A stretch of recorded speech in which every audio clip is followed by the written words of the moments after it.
Land of power, land of might, exceptional rage, endless fight, patriot bulldozer, leading the way, crushing all foes, making them pay.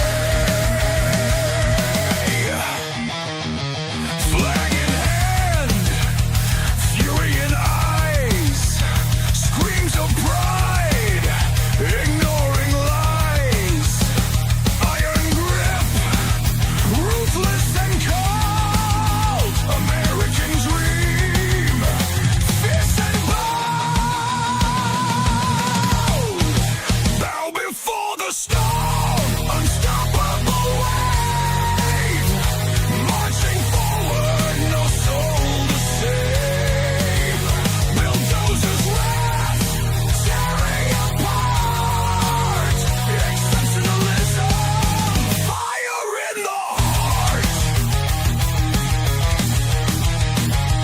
no retreat, no surrender, bulldozers force, a savage offender, red, white, blue, burning bright, in the chaos he finds delight, blazing trails of destruction left, in the name of the blessed, the theft, freedom's price, a crimson blade, bulldozer, savage of legend made, bow before the storm, unstoppable wave, marching forward, no soul to save, bulldozers wrath, tearing apart, exceptionalism, fire in the heart.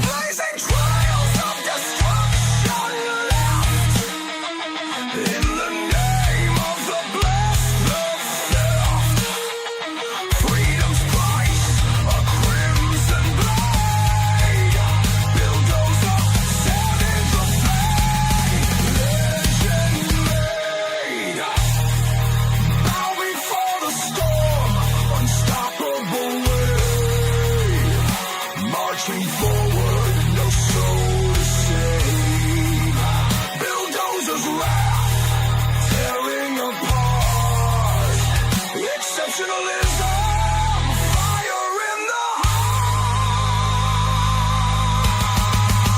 heart.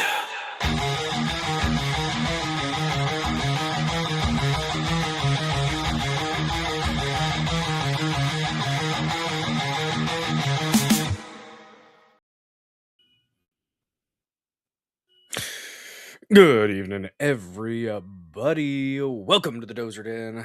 Don't forget to smash that like button if you have not yet done so. Share this stream out with your loved ones, friends, family, ex-girlfriends, boyfriends, Azizers, and friends. I'm not judging. Just keep it consensual between adults and preferably behind closed doors, and we won't have a problem. Repost this stream here on Rumble, on X, on pill.net, BitChute, thedozerden.locals.com, and on YouTube, guys. We're on YouTube tonight, too. We're all over the place tonight. So thank you so much for watching. Don't forget to smash the follow button if you have not yet done so. Commenting in the comment section is caring. And guys, just so you know, when you repost on Rumble, everybody that follows you will see your repost, and everybody will be able to find the repost in the repost tab on the front page of Rumble. So the idea is that we welcome more Killdozers here into the Dozer Den. If you didn't know, I stream Monday, Tuesday, Thursday, and Saturday at 9 p.m. Central. Monday, Tuesday, Thursday, we do about 3 to 4 news topics with palate cleansers sprinkled throughout. Saturday streams, it's a hangout stream, a decompressed stream, a chill stream from all the bullcrap of the week. We might have one or two topics but for the most part, we take music video requests for the Dozer Den DJ Hour, where you can rock out with your cock out, jam out with your clam out. Those are the only two options. If you are intersex, I ask that you please pick a fucking lane, okay? Just pick one. Just pick one. What's up, General Saban Fields over there on pill.net? Good to see you. Thanks for watching. Guys, we got some stuff to talk about tonight. We're going to be going ahead and doing a watch and react to the State of the Union. Don't know if it started yet. It's supposed to start at 8 o'clock, but the dawn is usually fashionably late. So I'm going to do a refresh real quick and see if we've gotten things kicked off yet. Does not appear to have started yet, but I will let you guys know when I see something kicking over on the other monitor. Oh, it is a little bit of bread and circus, I think. I think the State of the Union is definitely a little bit of bread and circus, but that's okay. It's okay. We'll take a little bit of that, and that's part of the watch and react. Rumbling. United States. Perfect timing. Perfect. And if you guys want me to pause, let me know. If you want me to talk over, let me know in the chat. I think I might pause and then speak, because I think if you try to talk over it, it doesn't usually sound that great. So let me actually do a quick audio check.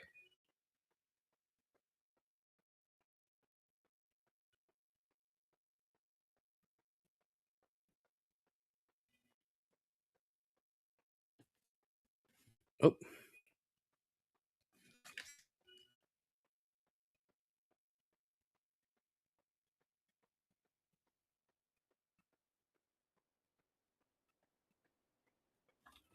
Did we share? Let me see.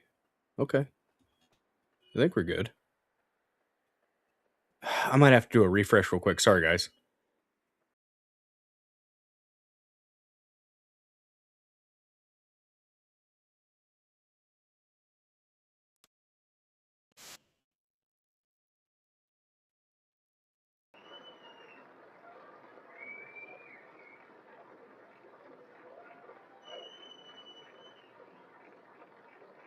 Wait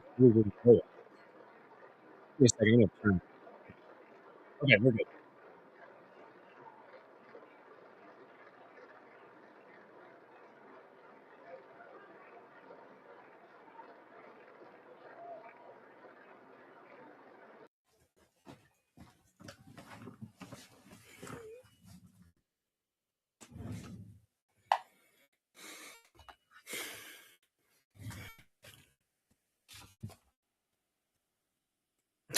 This Rumble's gonna fuck this up and freeze every 5 seconds. Come on now.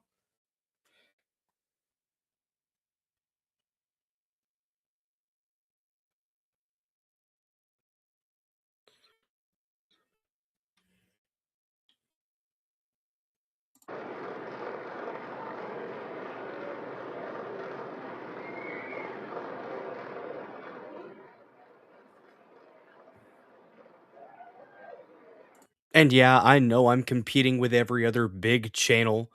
Trash back to the gym. I mean, I worked out a little bit the other day. I just didn't record it.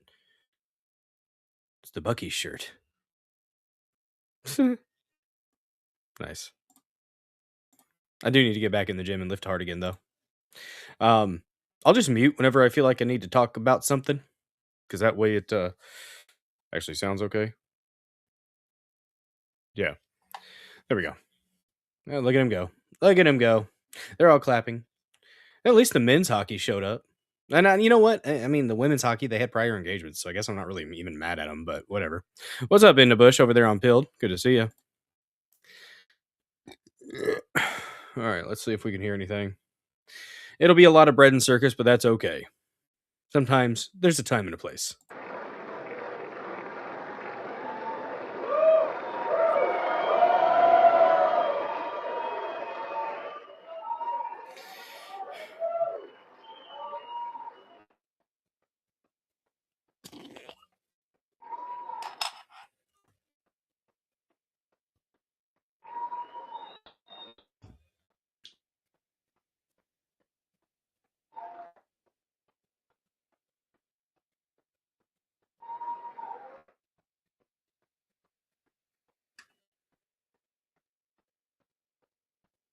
I really hope he actually doesn't like do a campaign speech. I really don't want to see another campaign speech. I want to see actual substance. So I hope we get that tonight. And I'm not saying that campaign speeches don't have substance, but I've watched a lot of them. We've heard a lot of them. Let's see State of the Union. Let's get it.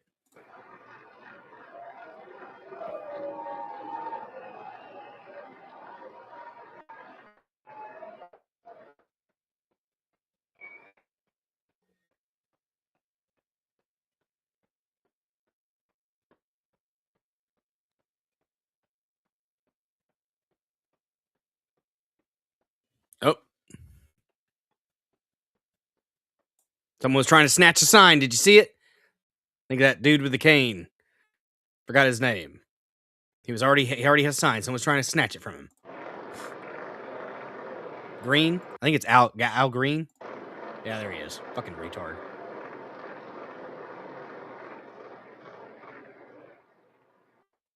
See if we can get this audio up. Members of Congress, I have the high privilege and distinct honor of presenting to you the President of the United States.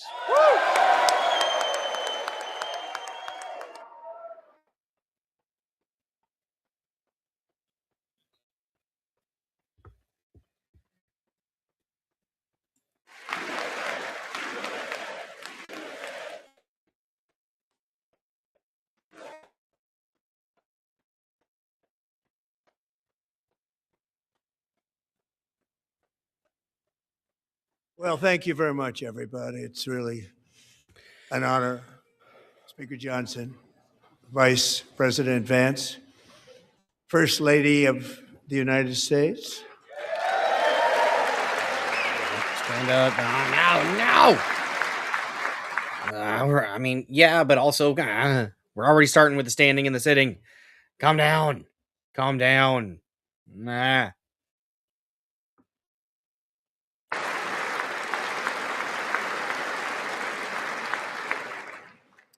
Second Lady of the United States.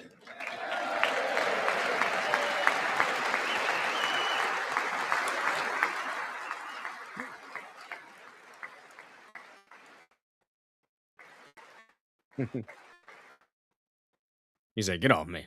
Members of Congress and my fellow Americans. Our nation is back, bigger, better, richer, and stronger than ever before. Okay.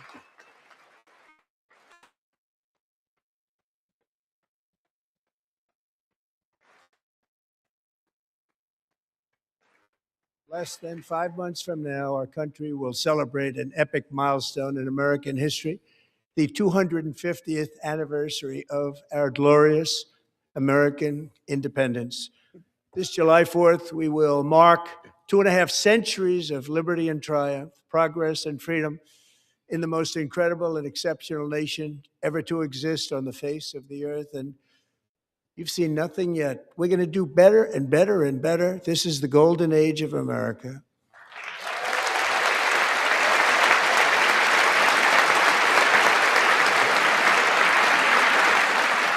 Hand a couple.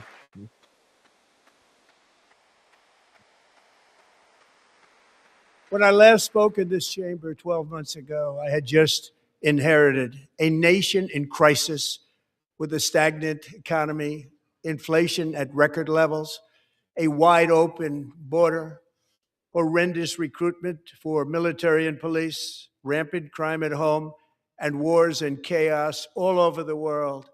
But tonight, after just 1 year, I can say with dignity and pride that we have achieved a transformation like no one has ever seen before, and a turnaround for the ages. It is indeed a turnaround for the ages. Okay, let's get into some specifics, I hope. It's definitely better than it was, I'll say that. Shit. I'm back. Today, our border is secure.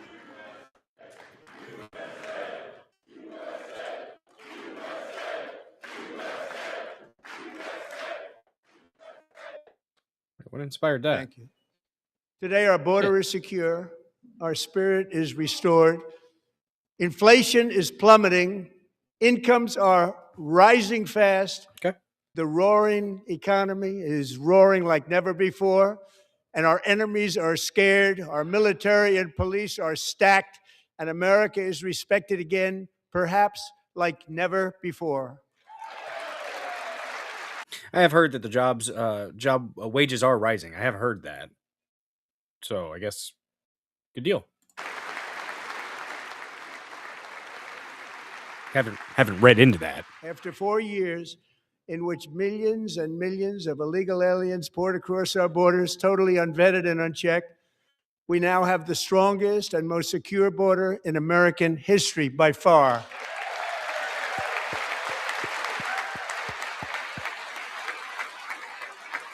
Just stand up and clap, you idiots. That one's one. In the past 9 months, 0 illegal aliens have been admitted to the United States.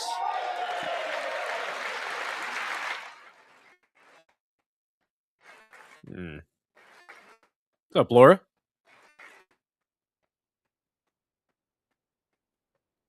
But we will always allow people to come in legally, people that will love our country and will work hard to maintain our country.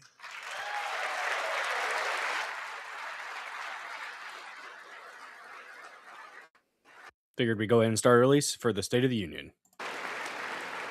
The flow of deadly fentanyl across our border is down by a record 56% in 1 year.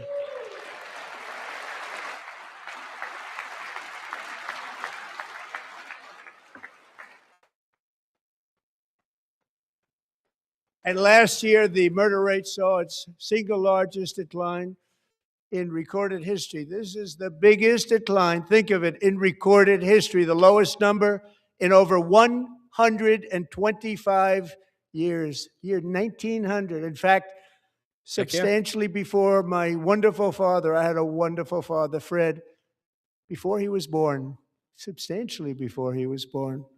That's a long time ago. He wouldn't like me to say that, but that's a long time ago.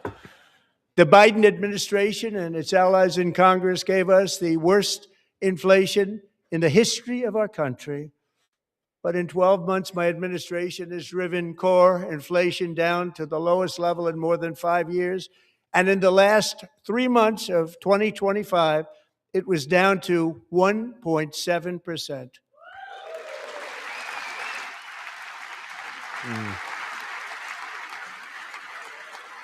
Sounds good, Laura. Now, difference between core inflation and other inflation? A peak of over $6 a gallon in some states. Under my predecessor, it was quite honestly a disaster. It is now below $2.30 a gallon in most states, and in some places, $1.99 a gallon. And when I visited Oklahoma. the great state of Iowa just a few weeks ago, I even saw $1.85 a gallon for gasoline. Nice. I could use that right now. My goodness.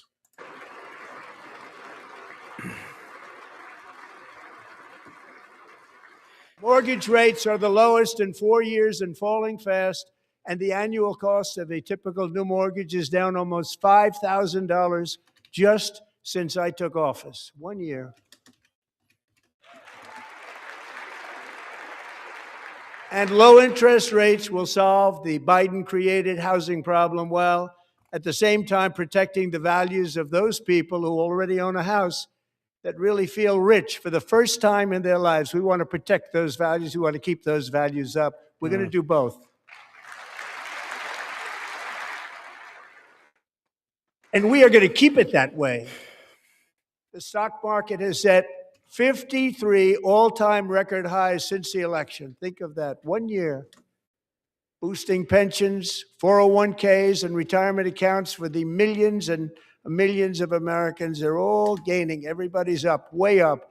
In 4 long years, the last administration got less than $1 trillion in new investment in the United States. And when I say less, substantially less. In 12 months, I secured commitments for more than $18 trillion pouring in from all over the globe. Nice.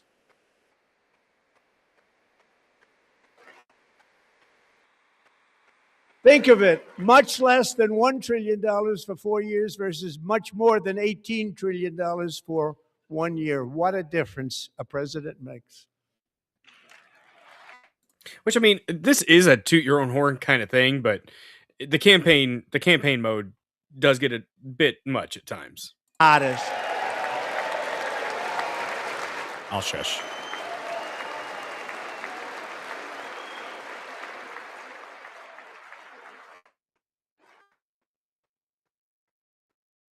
As thousands of new businesses are forming in factories, plants, and laboratories are being built, we have added 70,000 new construction jobs in just a very short period of time. It's getting bigger and bigger and stronger. Nobody can believe what they're watching. American oil production is up by more than 600,000 barrels a day, and we just received from our new friend and partner, Venezuela, more than 80 million barrels of oil.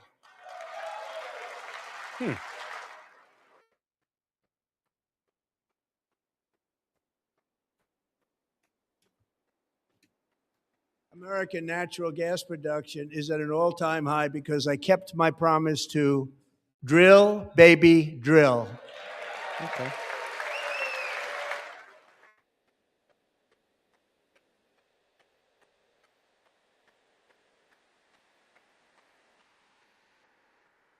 More Americans are working today than at any time in the history of our country. Think about that. Any time in the history of our country, more working today.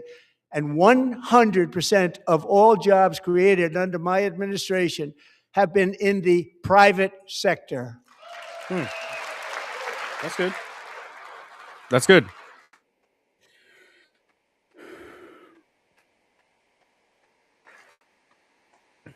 We ended DEI in America.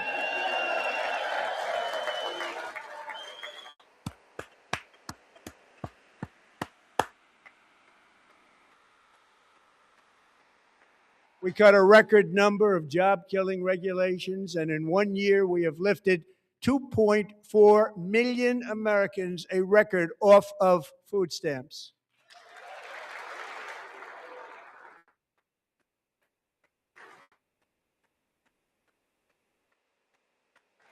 And for all of these reasons, I say tonight, members of Congress, the state of our union is strong. Strong, not weak. Not weak, strong.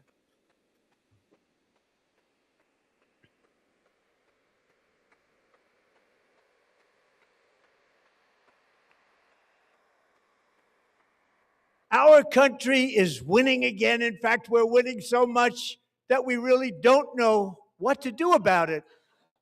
People are asking me, please, please, please, Mr. President, we're winning too much. We can't take Okay.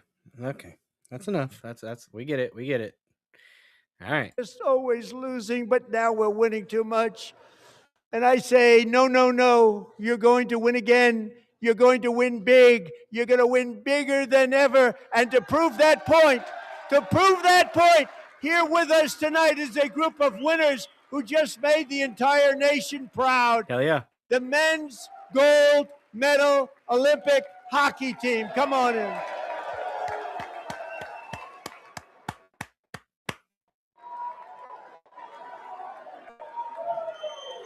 America. I'll take that. That's America.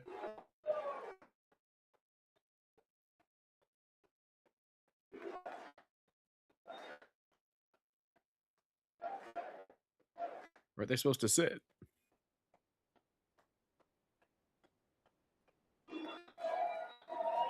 Hey, look, they got everybody standing.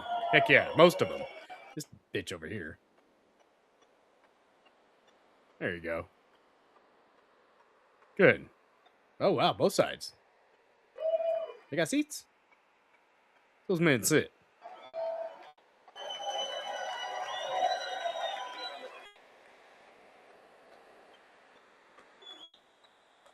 There you go. Brought everyone together. Look at that. Except a couple weirdos. Go ahead. They deserve it.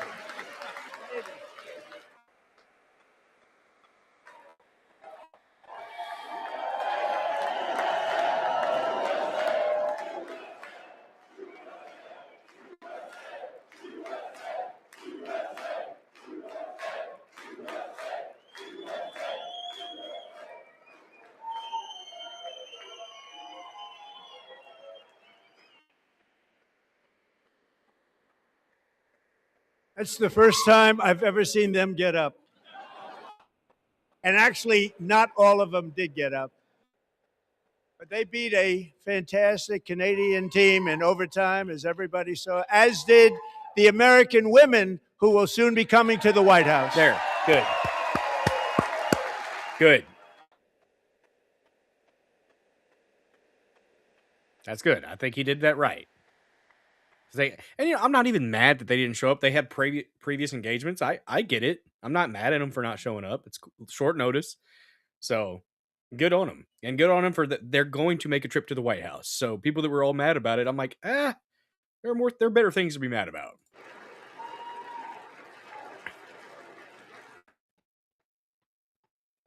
They were in the Oval Office before. And I just want to say a second very big congratulations to Team USA. But I have to say that, and I told them this, and we took a vote of the team. I said, anybody votes no, I'm not doing it. So they stood there, and they weren't about to say no, because I've never seen a goaltender play as well as goalie Connor Hellebuyck.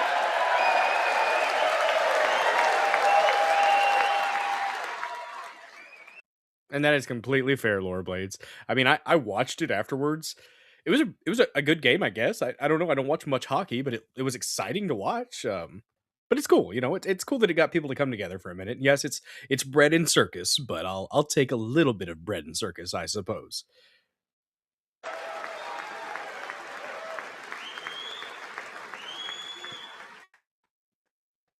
Think of it, 46 shots on goal, and I asked him, the one shot, the one where you put your stick in the back and it hit the neck of your stick and bounced off. You practiced that, or was that a little lucky? He refused to answer that question. But I just want to tell you that the members of this great hockey squad will be very happy to hear, based on their vote and my vote, and in this case, my vote was more important, that I will soon be presenting Connor with our highest civilian honor, which we will be given and which has been given to many athletes over the years. But when I say many, not too many. Like what's up, Mike King? It's called the highest civilian honor in our country, the Presidential Medal of Freedom. Nice. Damn. What's that going to make the other guys feel like, though? Like, they worked their butts off, too. But, I mean, goalie is very, very, very important. So, everyone and their cousins covering it, yes. Everybody is covering it. It's the bread and circus night, Neuro. Bread and circus. After this, if we have time, we might talk about MK Ultra. Great athletes have gotten that, very great, the best. And I thought he deserved it. And I did take a vote, every single one of them. I said, I'm not giving it if anybody goes no. Okay, cool. Every single one of them rapidly put up their hand. Yeah. So I want to thank you. What a special That's cool. job you did. What special champions you are. Thank you very much.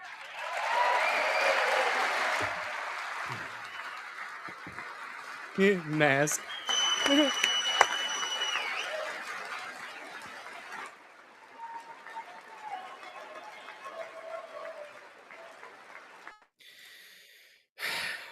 Same, Laura. I'm also pleased to say that the next time the Olympic torch is lit, it will be here in America for the 2028 Olympics, and it's the summer version right in Los Angeles. We're going to do a good job in Los Angeles. There you go. Yeah. Look at the Los Angeles people. Look at that. There we go. It brought them together. Yay. What's up, salty old fart? And Los Angeles is going to be safe, just like Washington, D.C. is now one of the safest cities in the country.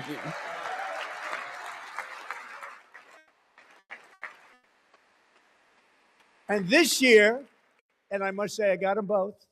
I got them in my first term, and I was disappointed because I didn't think I'd be the president when this happened.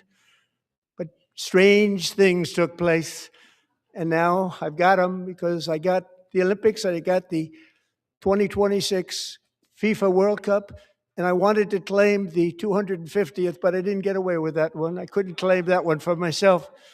But we're getting the World Cup, so we have the World Cup and the Olympics coming, and that is exciting news.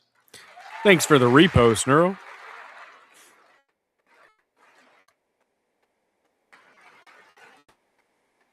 So this will be a year to celebrate our country and the heroes who have kept it free. Men like Buddy Taggart. At age 17, Buddy volunteered to defend America in World War II, serving in the Pacific under the great General Douglas MacArthur. He fought bravely in the famous Battle of Manila, worked so hard. He was badly wounded and almost killed by enemy machine guns in Luzon. And 81 years ago this month, he liberated the largest internment camp in the Philippines, one of the largest anywhere in the world.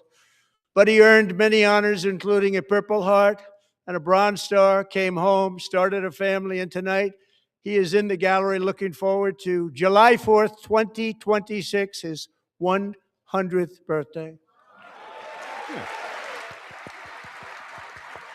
Going up.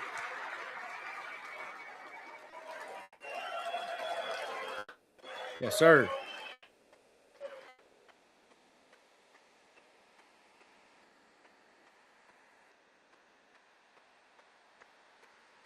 Yes, sir. What's up, Sanglant?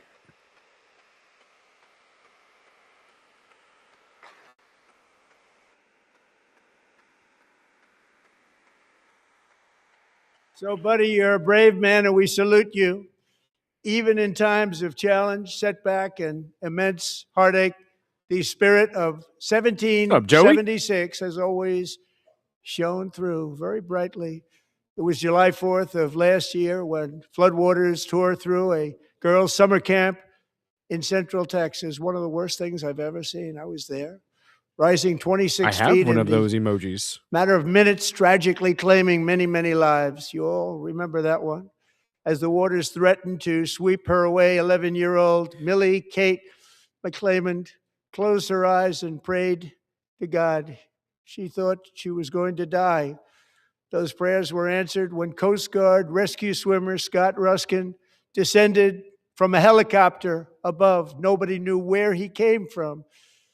It was Scott's first ever rescue mission, a young guy, Wow. but very brave, very, very top, always top in his class. And he lifted not just Millie Kate, but 164 others to safety. Oh, yeah. That's awesome. That's so sad. Just wave.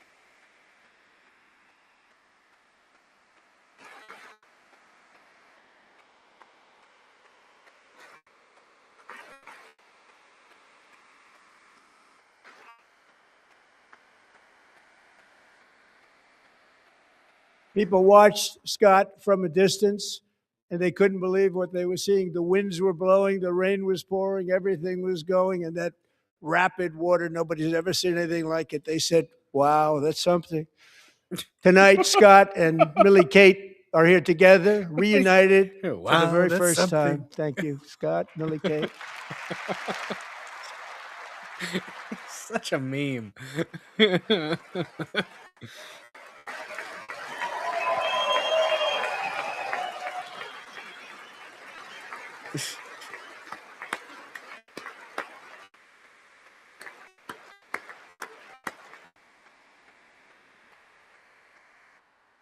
And Petty Officer Ruskin, I'm pleased to inform you that I am now awarding you the Legion of Merit for extraordinary heroism, which is what it was, extraordinary Awesome. heroism. Thank you.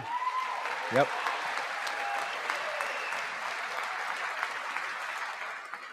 That's awesome.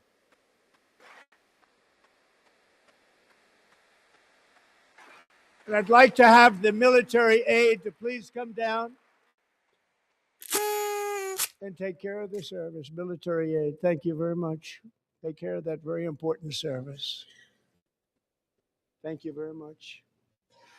He did. From already. 1776 to today, every generation of Americans has stepped forward to defend life, liberty, and the pursuit of happiness. And They're really doing it for the next generation. But now it's our turn. Together, we're building a nation where every child has the chance to reach higher and go further, where government answers to the people, not the powerful, and where the interests of hardworking American citizens are always our first and ultimate concern. That is the debt we owe to the heroes who came before us, and that is the promise we must keep to America for our 250th year. Last year, I urged this Congress to begin the mission by passing the largest tax cuts in American history, and our Republican majorities delivered so beautifully. Thank you, Republicans.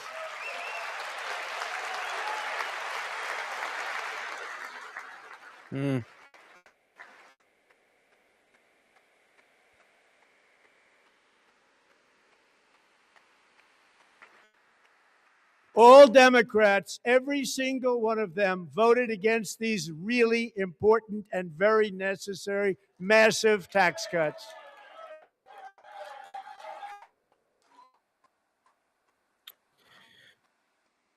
They wanted large-scale tax increases to hurt the people instead. But we held strong, and with the great, big, beautiful bill, we gave you no tax on tips, no tax on overtime, and no tax on Social Security for our great seniors.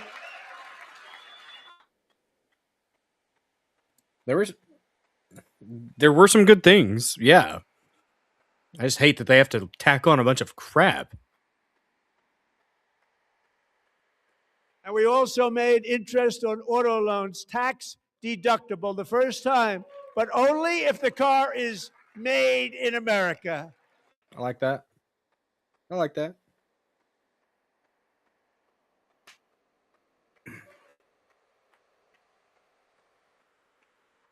Recently in Pennsylvania, I met Megan Hemhauser, a devoted mom who's homeschools her children, beautiful, 2 children, during the day while waiting tables at night as her husband works overtime operating very heavy equipment.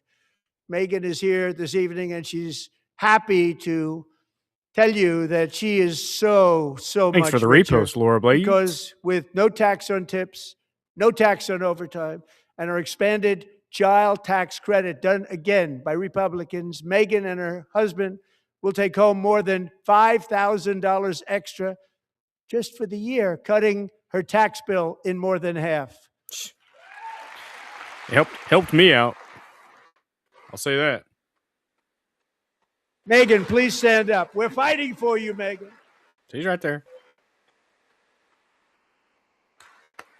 Thank you, Megan. Thank you, Megan. We're fighting for you, Megan. Under our bill, parents like Megan can also activate their children's brand new Trump accounts. And I didn't name it. I did not name it. I did not name that.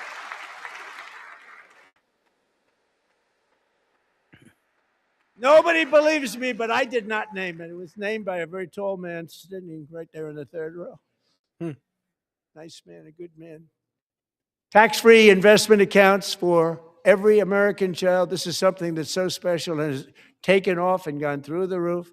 Millions will be pre-funded courtesy of the U.S. Treasury and private individuals like Michael and Susan Dell, who have donated $6.25 billion to fund the Trump accounts for 25 million American children. Wow. They're great people.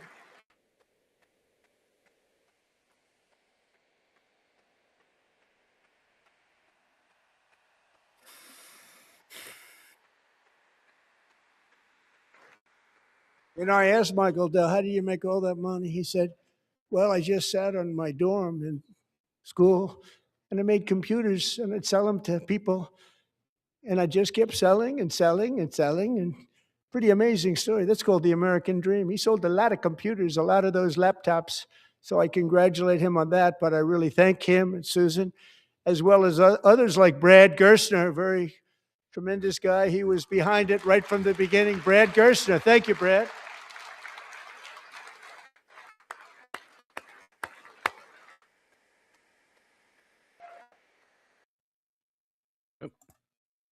Trump says, buy Biltong, BiltongUSA.com. 10% off with promo code Dozer.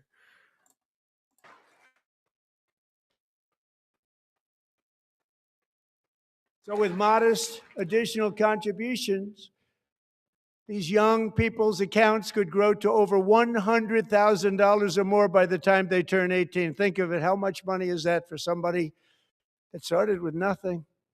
Are those available for kids that are like, is there I need to figure out that because I'd like to open those for my kids if I can. Over 100,000, could be much more than that. To make this investment in our children's future, go to TrumpAccounts.gov. TrumpAccounts.gov. I'll do And that a lot right of people now. are doing it. It's setting every record in the book. It's popular. They knew what it was going to take. I'm so proud of them. I'm so proud of the people that got it started.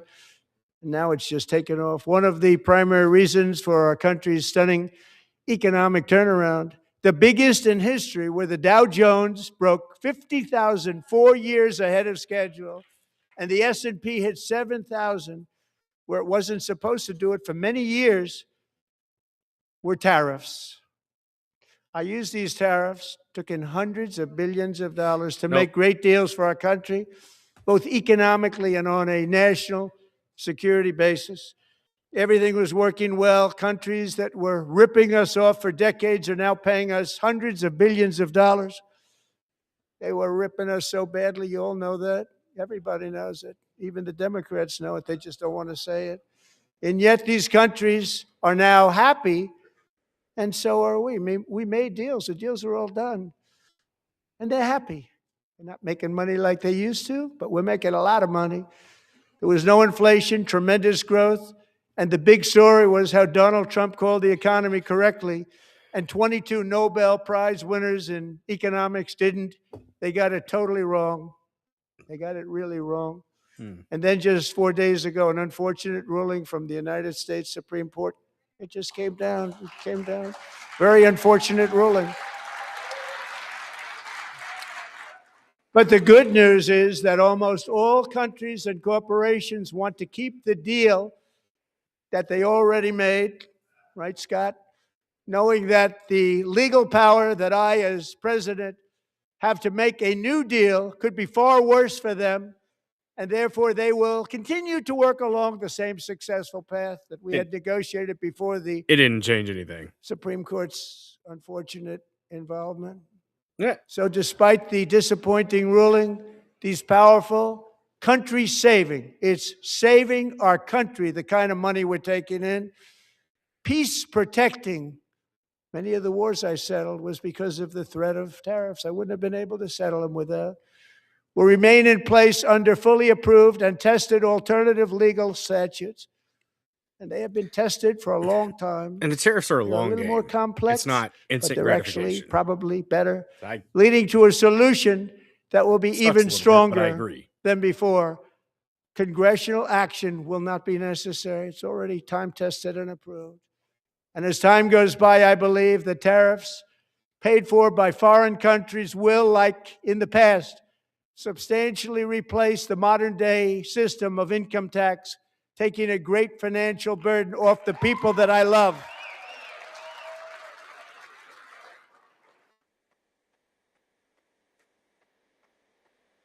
Right?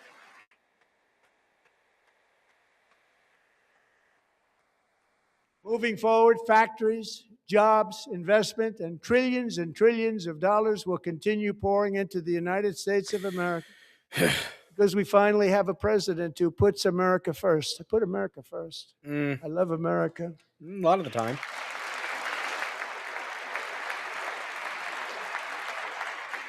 Well, somebody over there is standing for Love America. Who's that lady in the blue dress? For decades before I came along, we had the exact opposite. From trade to healthcare, from energy to immigration, everything was stolen and rigged in order to drain the wealth out of the productive, hardworking people who make our country great, who make our country run. Under Biden and his corrupt partners in Congress and beyond, it reached a breaking point with the Green New scam, open borders for everyone. They poured in by the millions and millions from prisons, from mental institutions. They were murderers, Okay. 11,888 We know. murders. They came into our country. You allowed that to happen. And record-setting inflation that cost the typical family $34,000 in just a speck of time. Now, the same people in this chamber who voted for those disasters suddenly use the word affordability, a word they just used it. Somebody gave it to them, knowing full well that they caused and created the increased prices that all of our citizens had to endure. You caused that problem. You caused that problem.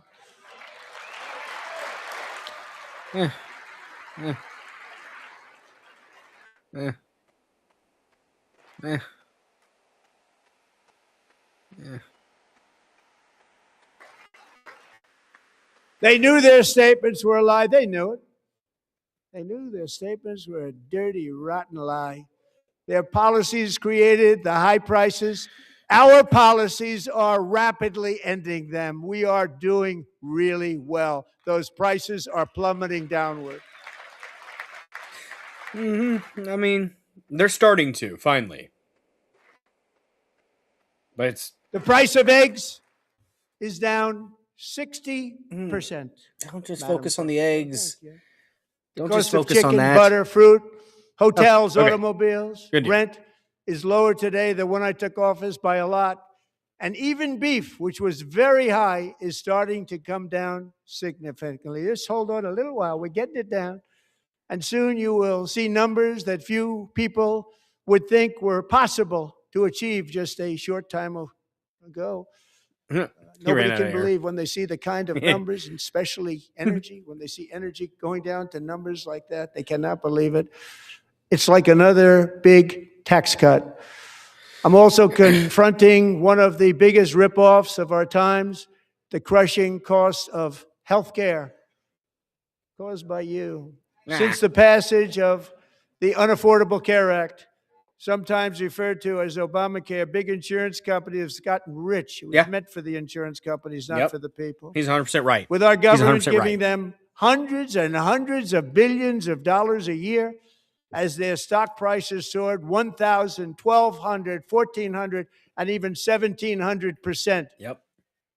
like nothing else.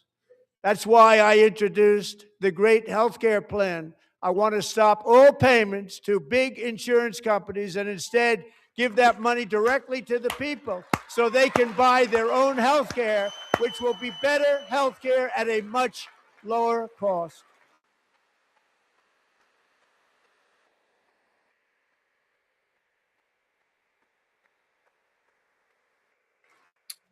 This man needs to go, though. Howard Lutnick needs to go. In addition, my plan requires maximum price transparency. That's a big deal. Sounds so simple, so big.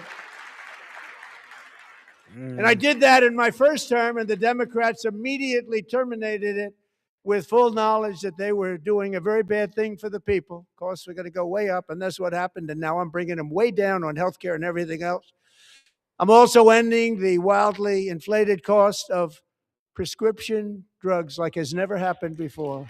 Good. They tried. They couldn't do it. They didn't even come close.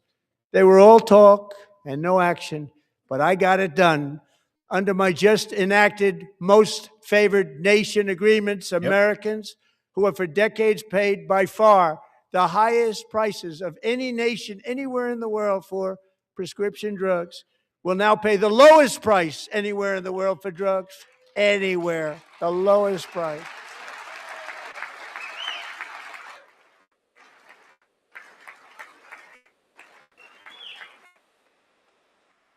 So in my first year of the second term, should be my third term, strange things happen. I took prescription drugs, a very big part of healthcare, from the highest price in the entire world to the lowest. That's a big achievement. The result is price differences of 300, 400, 500, 600% and more, all available right now at a new website called TrumpRx.gov. And I didn't name that one either, by the way.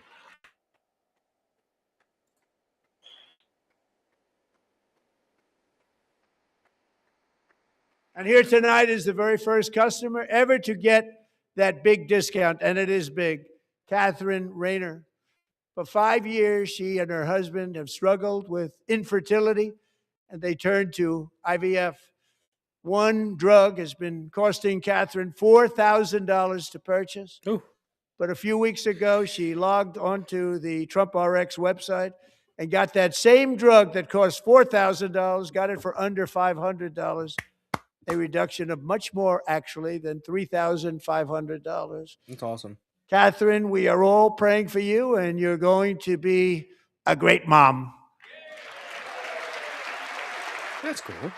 They should clap for that. They should stand up and clap for that one. Everybody should be happy.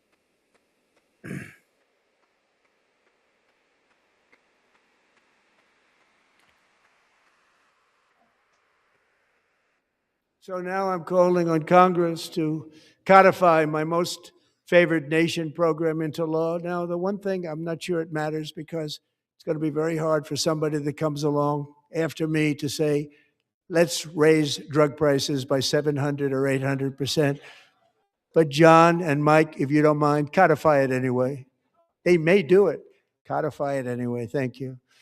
Many Americans are also concerned that energy demand from AI data centers could unfairly drive up their electric utility bills. Tonight, I'm pleased to announce that I have negotiated the new Ratepayer Protection Pledge. You know what that is? We're telling the major tech companies that they have the obligation to provide for their own power needs. They can build their own power plants as part of their factory so that no one's prices will go up. And in many cases, prices of electricity will go down for the community and very substantially down. Self-sustaining This is a data unique centers? strategy never used in this country before. That's We have smart. an old grid. It could never handle the kind of numbers, the amount of electricity that's needed. That's So I'm smart. telling them they can build their own plant. They're going to produce their own electricity. It will ensure the company's ability to get electricity while at the same time W for lowering prices of electricity for you, and could be very substantial. So all of you cities and towns, you're going to see some good things happen over the next number of years. Another pillar of the American dream that has been under attack is home ownership. With us tonight is Rachel Wiggins, a mom of two from Houston. She placed bids on 20 homes and lost all of those bids to gigantic investment firms that bypassed inspection, paid all cash, and turned those houses into rentals, stealing away her Yep. American dream. She This was is awesome. devastated. This is Stories awesome. like this are why last month I signed executive order to ban large Wall Street investment firms from buying up in the thousands single-family homes. Good. That's awesome. Stand up for that, Democrats. Stand up for that, Democrats. Good. Most of them are. A lot of them are. And now I'm asking Congress to make that ban permanent, because homes for people, really, that's what we want. We want homes for people, not for corporations. Corporations are doing just fine. Racel, thank you very much. Good luck with your home. You'll Homes get for one people, soon. not corporations. Damn. Damn, that's a good one. I can't tell you the last time I know a corporation that needed a home. Just people, not corporations. For retirement, and under this administration, we will always protect Social Security and Medicare. They are not protecting it for our seniors. We will always protect Social Security, Medicare, Medicaid.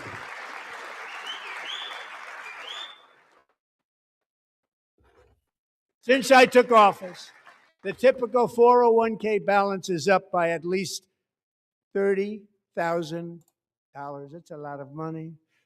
We have millions and millions of people, because the stock market has done so well, setting all those records. Yeah, I don't Your like- 401ks are way up. Yeah, I mean, Yet half of all of working Americans still do not have access to a retirement plan with matching contributions from an employer.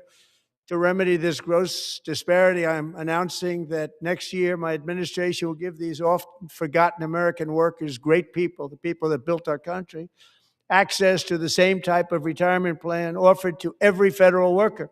oh, We wow. will match your contribution with up to $1,000 each year, Wow. as we ensure that all Americans can profit from a rising stock market. Let's also ensure that members of Congress cannot corruptly profit from using insider information. Yes.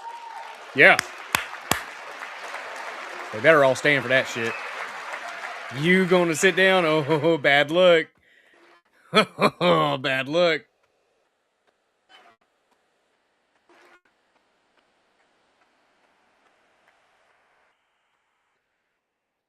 They stood up for that. I can't believe it. I can't believe it. Did Nancy Pelosi stand up when she was here? Doubt it. Pass the Stop Insider Trading Act without delay. He said to Nancy, I don't think she can. It's good. I wasn't sure if anybody, even on this side, was going to applaud for that. No! I'm very impressed. He called his Thank own you. side out I'm very too. impressed. Good. Good. But when it comes to the Good job. corruption that is plundering, it's plundering America. There's been no more stunning example than Minnesota, where Oof. members of the Somali community so have low? pillaged an estimated $19 billion from the American taxpayer. Oh, we have all the information. And in actuality, the number is much higher than that. And California, Massachusetts, Maine, and many other states are even worse. This is the kind of corruption that shreds the fabric of a nation. And Let's we do are something working on about it. like you wouldn't believe. So tonight, although started 4 months ago, I am officially announcing the war on fraud to be led by our He is great Rob Stickler. Vice President J.D. Vance.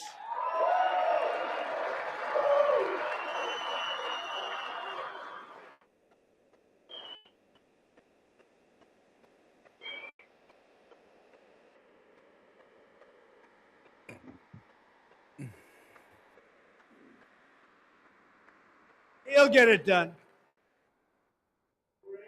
Find enough of that fraud, we will actually have a balanced budget overnight. It'll go very quickly. That's the kind of money you're talking about. We'll balance our budget. The Somali pirates who ransacked Minnesota remind us that there are large parts of the world and lawlessness I'm here are for the it. norm, not the exception.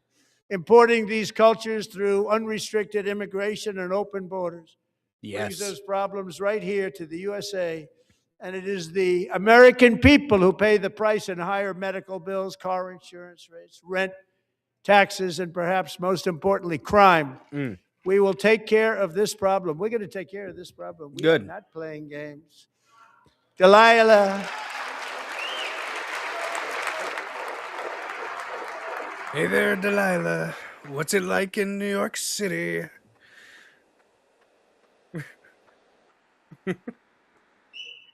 Delilah Colden was only 5 years old in June 2024 when a 18-wheel tractor trailer plowed into her stopped car traveling at 60 miles an hour or more.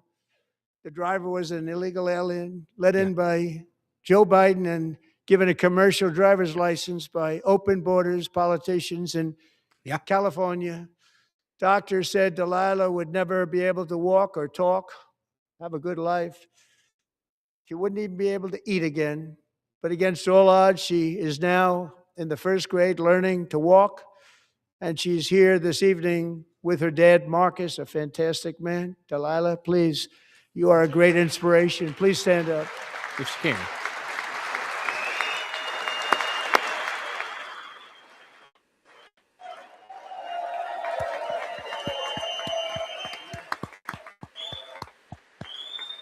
Good wave. Good wave. Get it. God bless her.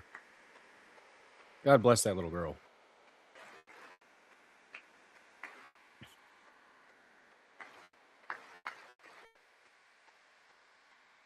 Thank you, Delilah.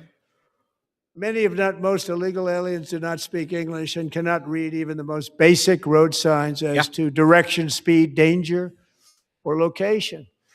That's why tonight I'm calling on Congress to pass what we will call the Delilah Law, barring any state from granting commercial driver's licenses to illegal aliens. Why was...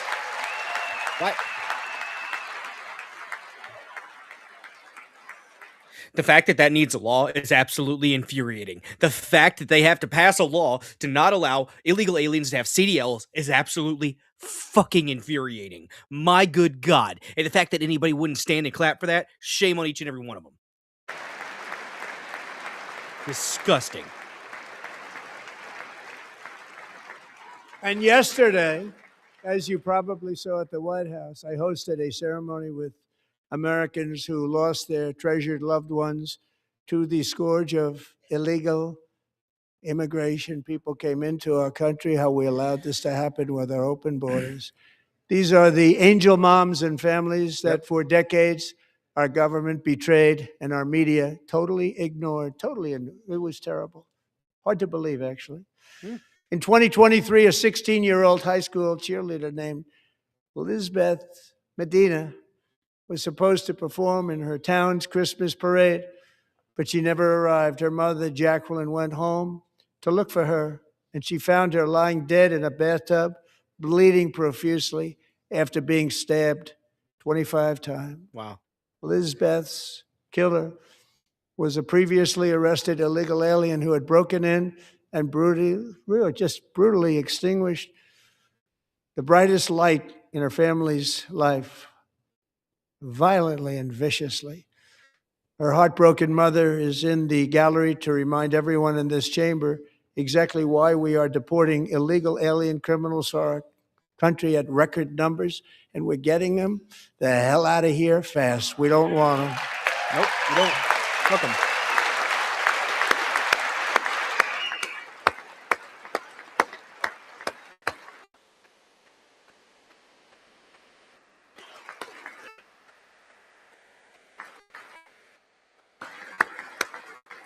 She looks a little ethnic too. Thank you very much, Jacqueline. Thank you. We can never forget that many in this room not only allowed the border invasion to happen before I got involved, but indeed they would do it all over again if they ever had the chance. If they ever got elected, they would open up those borders to some of the worst criminals anywhere in the world. The only thing standing between Americans and a wide open border right now is President Donald J. Trump and our great Republican patriots in Congress. Thank you. Thank you. Don't forget to share this stream, repost, comment, like, all those good things. Follow the channel. Appreciate you guys watching. Started a little bit early tonight, so if you're popping in, normally we start at 9. We started at 8 for the start of the State of the Union. Have cut off all funding for the Department of Homeland Security. It's all cut off.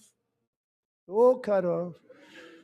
They have instituted another Democrat shutdown, the first one costing us 2 points on GDP. 2 points we lost on GDP, which probably made them quite happy, actually. Now they have closed the agency responsible for protecting Americans from terrorists and murderers.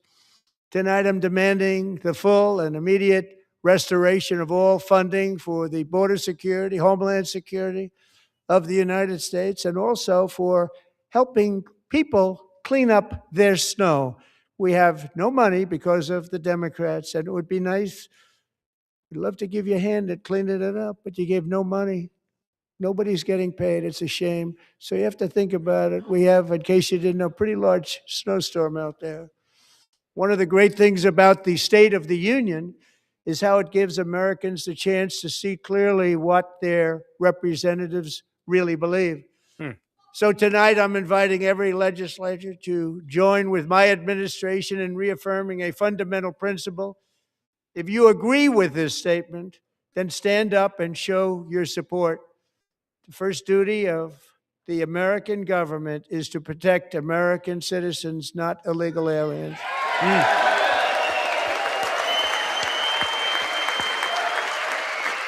And they're going to sit down.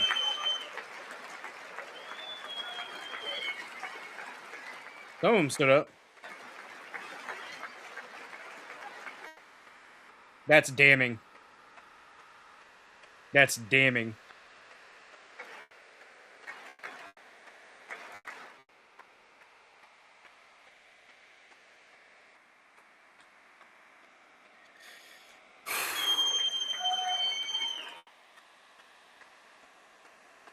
Despicable. Fucking traitors. They're fucking traitors. That's not a controversial statement that he just made. His statement wasn't controversial in the least. Protect American citizens, not illegal aliens. You gotta pick one? Pick the American citizens. Fuck those people. Absolutely disgusting human beings. Yes, it's theater, but it's important. Good point. Good job, Trump.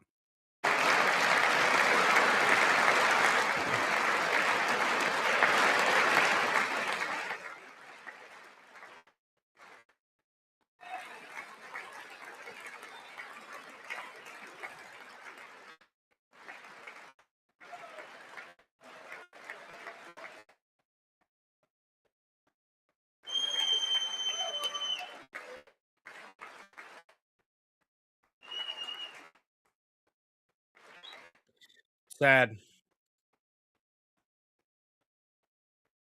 They should all be voted out. They should all be voted out. Isn't that a shame? You should be ashamed of yourself not standing up. You should be ashamed of yourself. That is why I'm also asking you to end deadly sanctuary cities that protect the criminals and enact serious penalties for public officials who block the removal of criminal aliens. In many cases, drug lords, murderers all over our country, they're blocking the removal of these people out of our country, and you should be ashamed of yourself. Yep.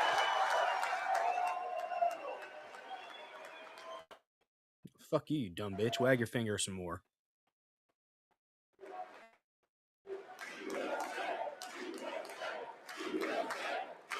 That's the contrast. That's the dichotomy we're at. Sad. It's sad, but that's where we are at. And perhaps most importantly, I'm asking you to approve the Save America Act.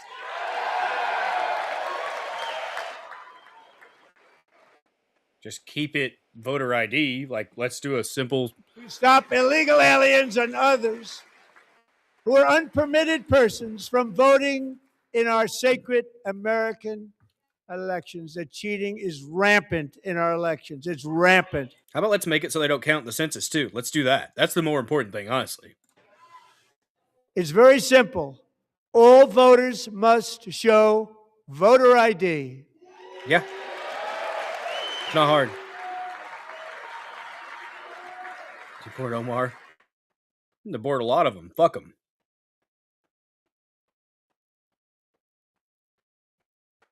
All voters must show proof of citizenship in order to vote. Yep.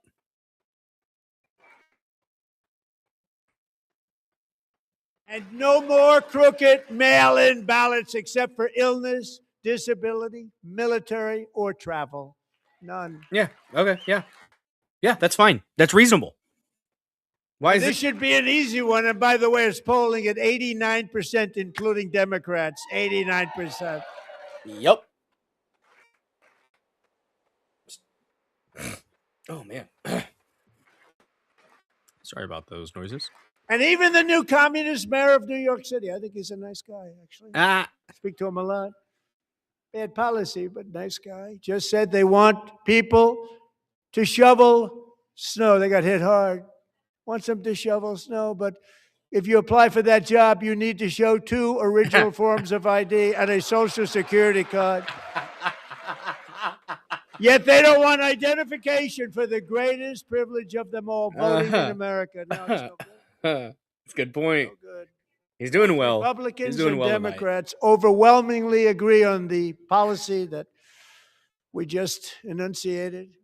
And Congress should unite and enact this common sense, country saving legislation right now, and it should be before anything else happens.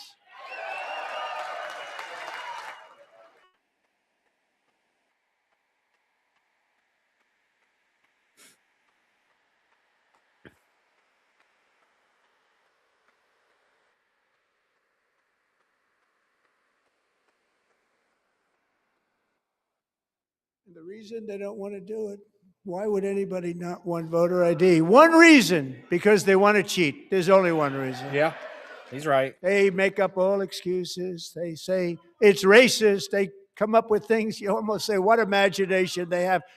They want to cheat. They have cheated, and their policy is so bad that the only way they can get elected is to cheat. And we're going to stop it. We have to stop it, John.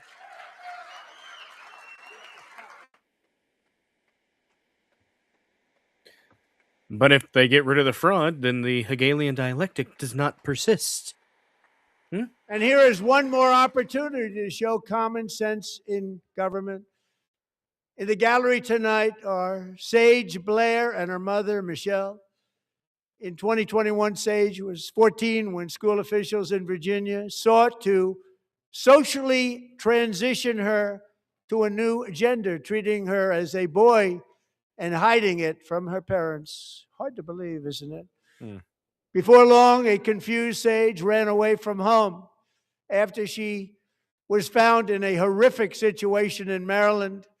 A left-wing judge refused to return Sage to her parents because they did not immediately state that their daughter was their son. Sage was thrown into an all-boys state home Oh, God. and suffered terribly for a long time.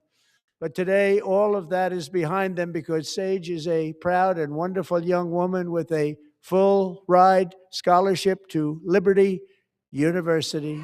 Sage and Michelle, please stand up. Good on her. So what is she doing?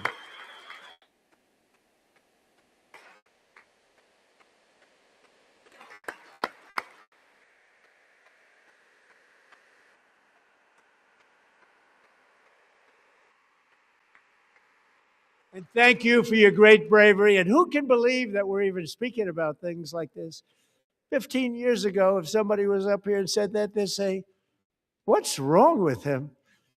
But now we have to say it because it's going on all over numerous states without even telling the parents. Was that a Gen Z clap? I don't. But surely I don't know we what can that all was. agree no state can be allowed to It was like rip the- children from their wait, that's parents' sign language arms for and clap. transition them My bad. to a new The deaf gender people. against the parents' Can't hear will. me, Who would but- believe that we're even talking about this? We must ban it, and we must ban it immediately.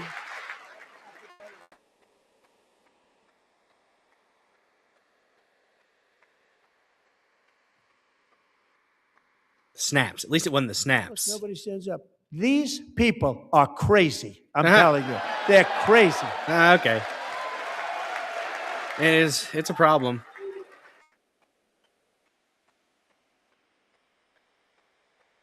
What? That girl in the Crazy. red's been getting big. Incredible. Boy, oh boy. We're lucky we have a country. With people like this, Democrats are destroying our country, but we've stopped it just in the nick of time, didn't we? Huh?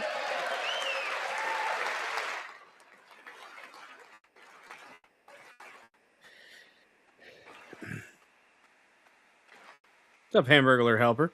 No one cares more about protecting America's youth than our wonderful First Lady, now a movie star. She's a movie star. Can you believe it? What Hamburglar? Who would have believed that? Over the past year, Yes. she has had an incredible impact championing AI legislation, advancing a landmark executive order on foster care, and helping secure $30 million to launch the Melania Trump Foster Youth to Independence The little initiative. problem, It's a Hamburglar. tremendous, really a tremendous thing that happened and had a lot of bipartisan support. Hi. She gets much better bipartisan support than I do. I get none. She gets a lot. Someday you're going to have to tell me how you did that. And students and educators in every state have joined the First Lady's efforts in the presidential AI challenge, keeping America's next generation positioned to succeed and strongly succeed in the future. Tonight, we welcome two young people whose lives reflect the First Lady's impact, Sierra Burns and Everest Nevermont. Thank you both, and Melania, thank you. I know how hard you worked on it. Thank you very much.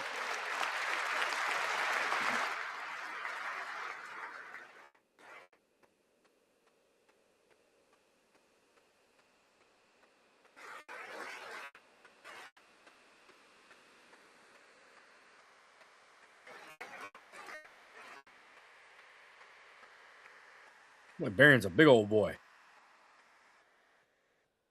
I'm very proud to say that during my time in office, both the first 4 years and in particular this last year, there has been a tremendous renewal in religion, faith, Christianity, and belief in God. Tremendous renewal.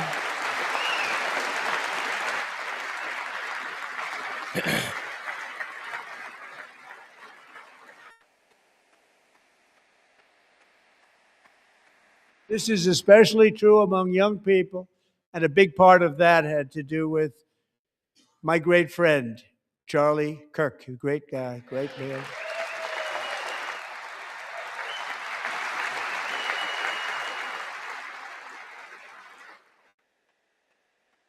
So last year, Charlie was violently murdered by an assassin and martyred, really martyred for his beliefs.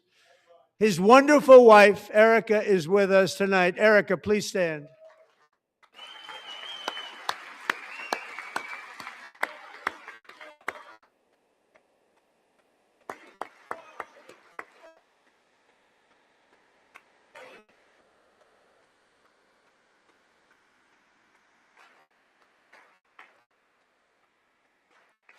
Thank you, Erica. Been through a lot. In Charlie's memory, we must all come together to reaffirm that America is one nation under God, and we must totally reject political violence of any kind. Yes. 100%.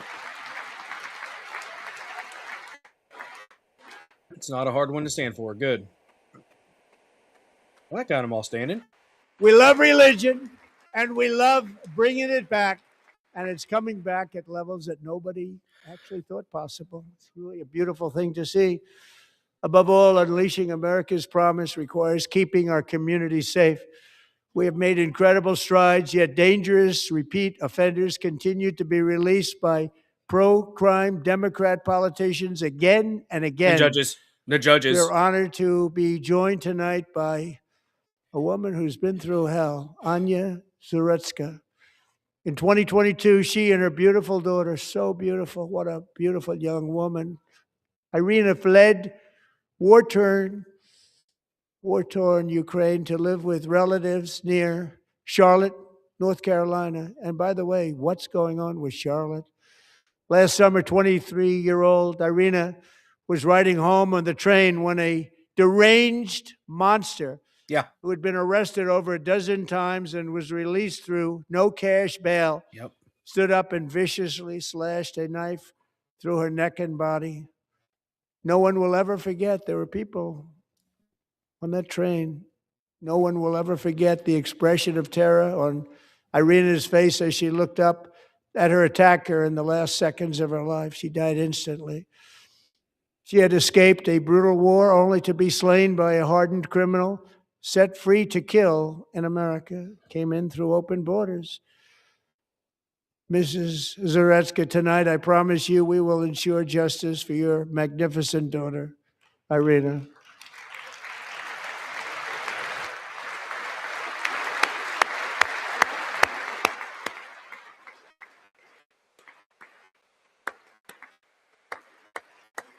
It's horrifying. It's what our system's been doing. Anarcho-tyranny.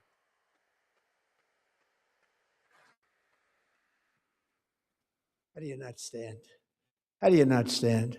I'm asking this Congress to pass tough legislation to ensure that violent and dangerous repeat offenders are put behind bars, and importantly, that they stay there. Good to see you over there on field. Don't forget to share the stream out, repost, like, all those things. Red pill. Gotta go check on something. I'll be right back. Starting last summer, I deployed our National Guard and federal law enforcement to restore law and order to our most dangerous cities, including Memphis, Tennessee, big success, New Orleans, Louisiana, big success, and our nation's capital itself, Washington, D.C., where we have almost no crime anymore in Washington, D.C. How did that happen?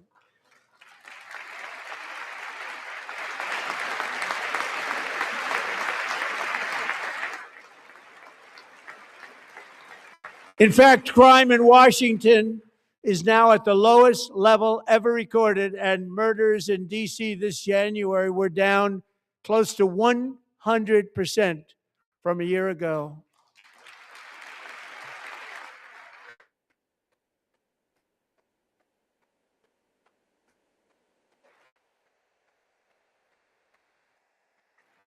They don't like to hear that. One of the brave service members who helped achieve this stunning turnaround was 20-year-old West Virginia Army National Guard Specialist Sarah Beckstrom.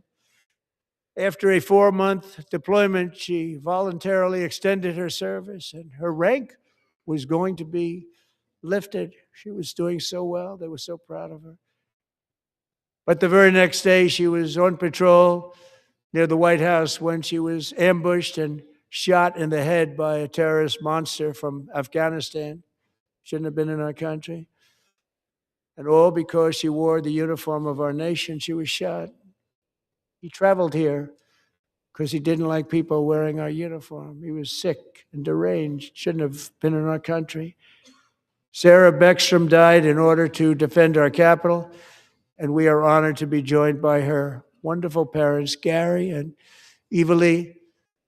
Your daughter was a true American patriot, and she will be greatly missed. She was a great person. I saw reports on her. They've never seen anything like it.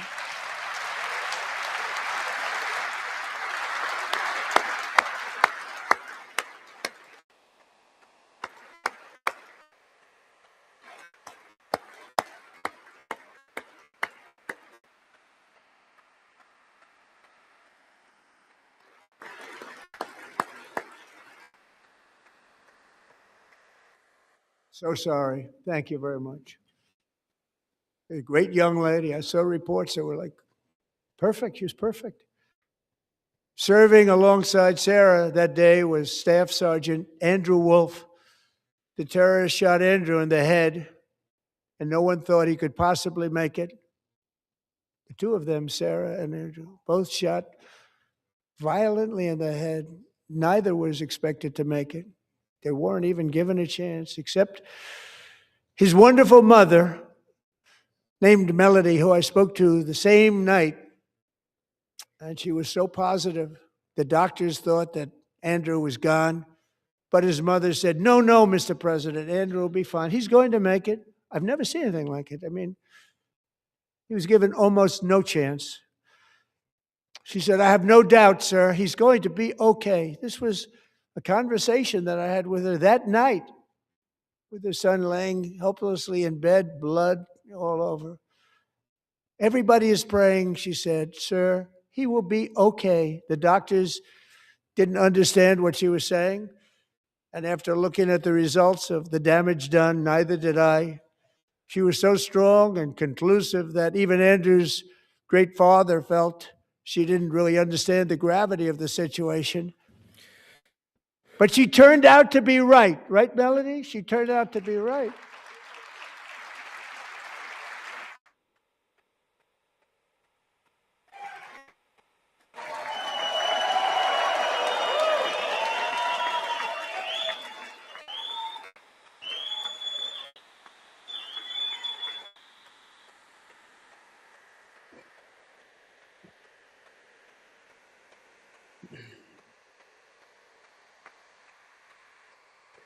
Thanks for the follow on Pilled Crystal Loves David and the Red Pill and the repost.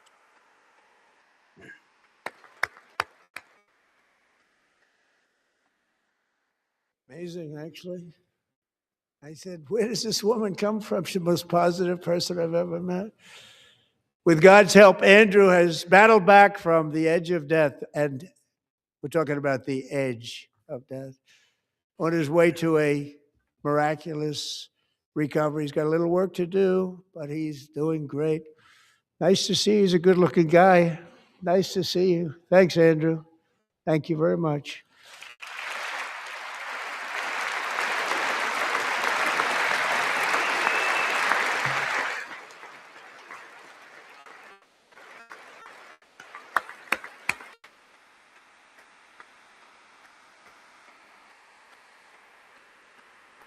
What's up, Castro? So, Andrew, while you're up, Now I'm going to ask What's up, savages? a highly respected General James Seward to present Staff Sergeant Andrew Wolf and the great family of Sarah Beckstrom with the award created by our late great President George Washington himself. It's called the Purple Heart. Awesome. Wow.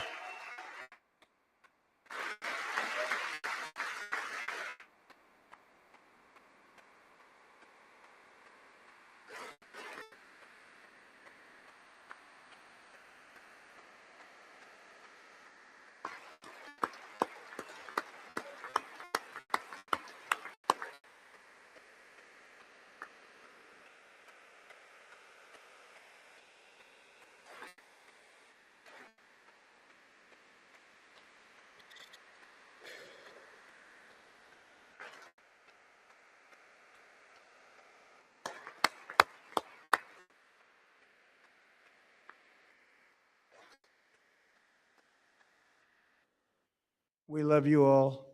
Love you. We're proudly restoring safety for Americans at home, and we are also restoring security for Americans abroad. Our country has never been stronger. In my first 10 months, I ended 8 wars, including Cambodia. Isn't it funny? Sick people. Cambodia and Thailand, Pakistan and India. Would have been a nuclear war. 35 million people, said the Prime Minister of Pakistan, would have died if it were not for my involvement. Kosovo and Serbia, Israel and Iran, Egypt and Ethiopia, Yeah, Israel, Iran one. Yeah. Armenia and Azerbaijan, the Congo and Rwanda, and of course the war in Gaza, which proceeds at a very low level. It's just about there. And I want to thank Steve Witkoff and Jared Kushner for your help. Thank you, Steve. Thank you, Jared. Not a fan of him. I do not like Kushner at all.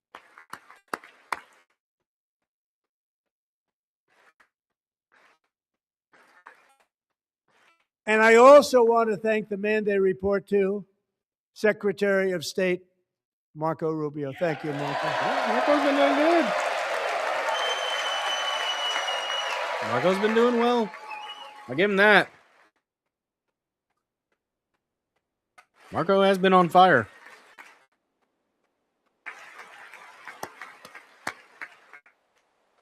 He didn't know he was like supposed to you. stand. You know, Marco got 100% of the votes when he was in confirmation. I think our next one was about 54%. And some of the Democrats are now saying, I can't believe we approved that guy. Yeah. And he said it's an honor that they feel that way, right, Marco? You have done a great job, great Secretary of State. I think he'll go down as the best ever.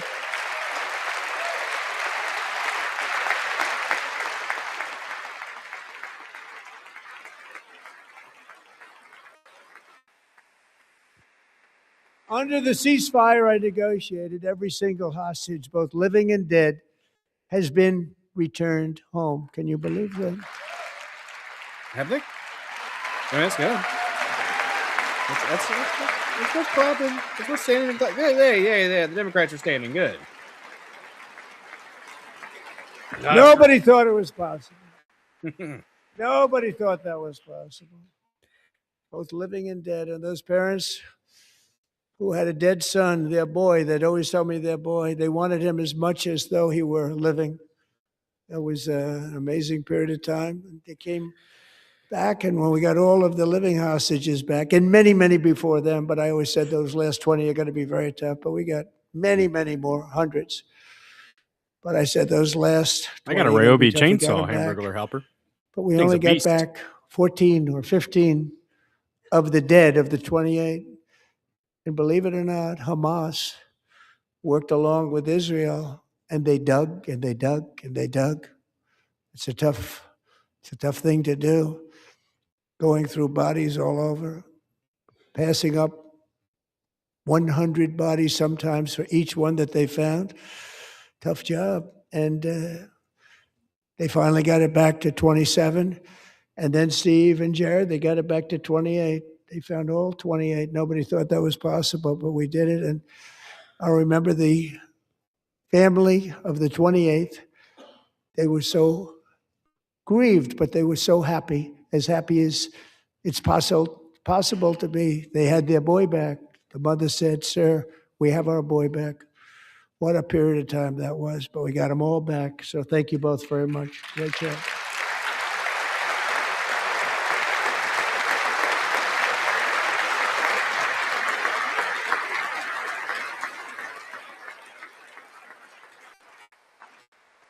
And we're working very hard to end the ninth war, the killing and slaughter between Russia and Ukraine, where 25,000 soldiers are dying each and every month. Think of that, 25,000 soldiers are dying a month. A war which would have never happened have fun if I with the were Highland president. Games. Would have never happened. As president, I will make throw peace wherever I can, but I will never hesitate to confront threats to America wherever we must. That's why in a breakthrough operation last June, the United States military obliterated Iran's nuclear weapons program with an attack They're 6 weeks away again. Fuck me. on Iranian soil known as Operation Midnight Hammer. Hey, Fetterman's up. Yeah, some of the Democrats are up. All right. Good.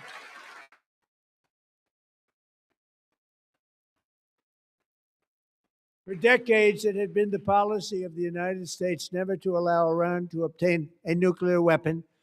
Many decades. Since they seized control of that proud nation 47 years ago, I've the heard I have regime and Irish its ancestry. murderous proxies have spread nothing but terrorism and death and hate. They've killed and maimed thousands of American service members and hundreds of thousands and even millions of people with what's called roadside bombs. They were the kings of the roadside bomb. And we took out Soleimani. I did that during my first term. Had a huge impact. He was the father of the roadside bomb.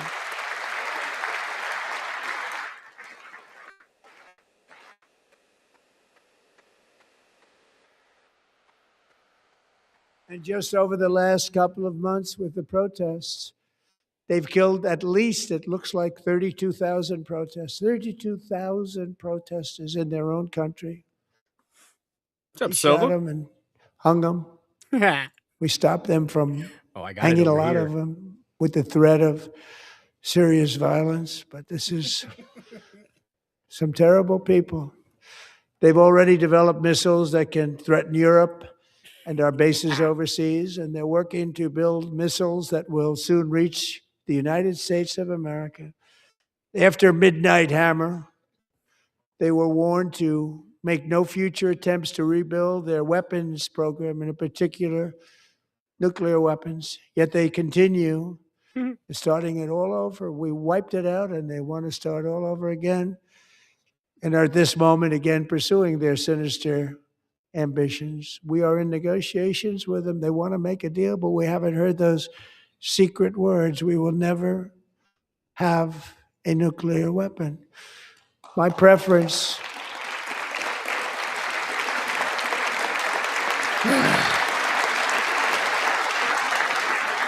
Hey, Warren stood up.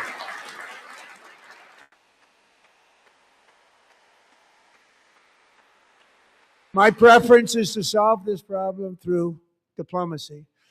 But one thing is certain, I will never allow the world's #1 sponsor of terror, which they are by far, to have a nuclear weapon. Can't let that happen. Yeah, we fund a lot of terrorism too, though. Gotta call a spade a spade.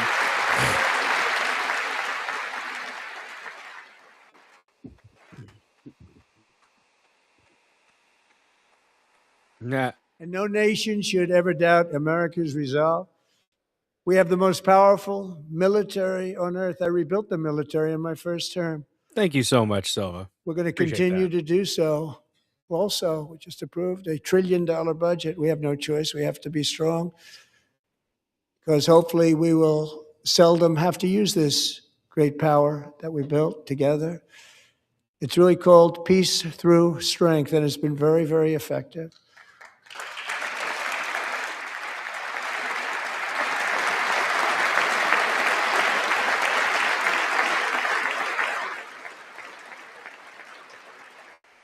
So thanks to Republican in Congress who are investing that record number of dollars, have no choice, in the United States Armed Forces. Also creating a lot of jobs, but we're not even doing it for that reason.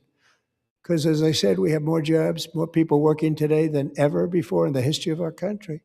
And NATO countries are friends and allies. They are. They're our friends and they're our allies. Have just agreed at my very strong request to pay 5% of GDP for military defense rather than the 2%, which they weren't paying. We were paying for almost all of NATO. Now they're paying 5 as opposed to not paying 2.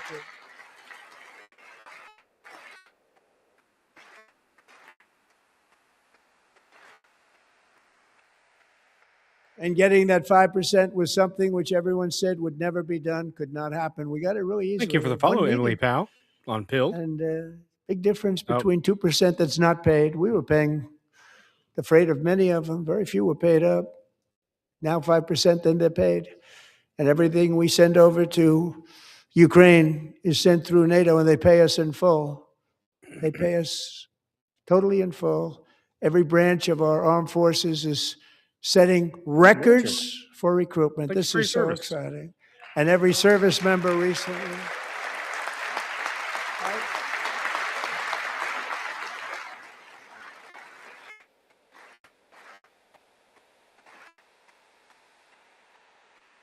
And every service member recently received a warrior dividend of $1,776.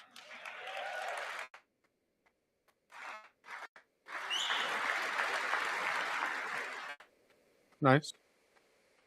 You know, they put it on my desk. We got the money from tariffs and other things. A lot of money we have. We have much more money than people understand. Have to rebuild that program a little bit, but it won't take long.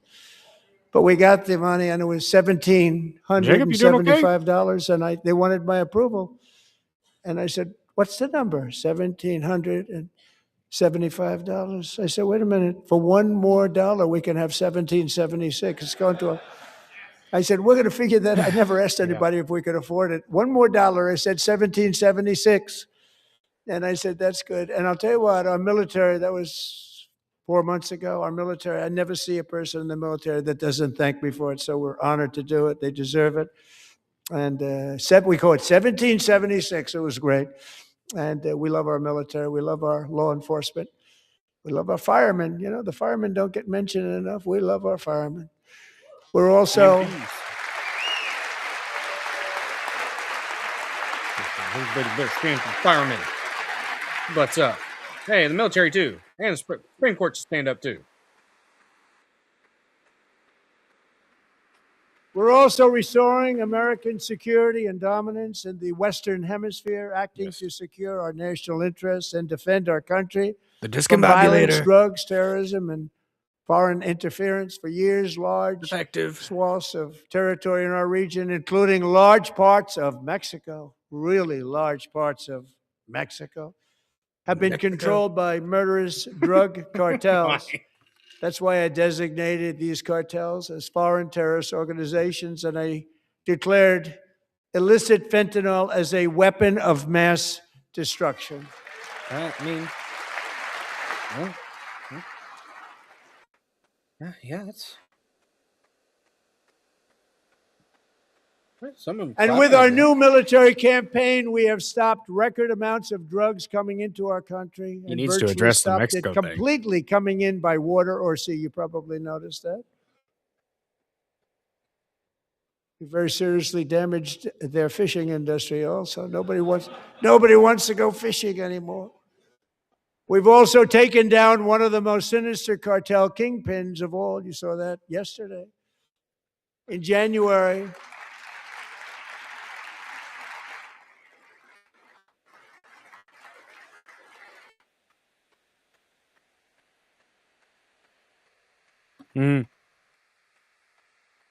In January, elite American warriors carried out one of the most complex, spectacular feats of military competence and power in world history. No one's seen anything like it. Foreign leaders, I won't tell you who, called me and they said, very impressive, very impressive. They couldn't believe, they all watched, they saw what happened. This is a different fighting force than we had years ago when we fought to tie. No, it's a great fighting force. I'm so proud of it. Look at Space Force. Space Force is my baby. As we did that, my baby, it's becoming so important. What's up, Salt Dumpster, over there on the YouTubes? Thanks for watching in all the places.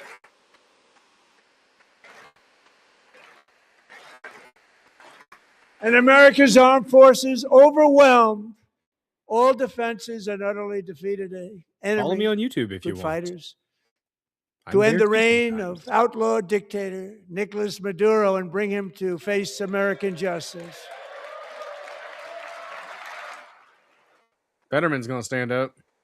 Hey, there's some Democrats standing.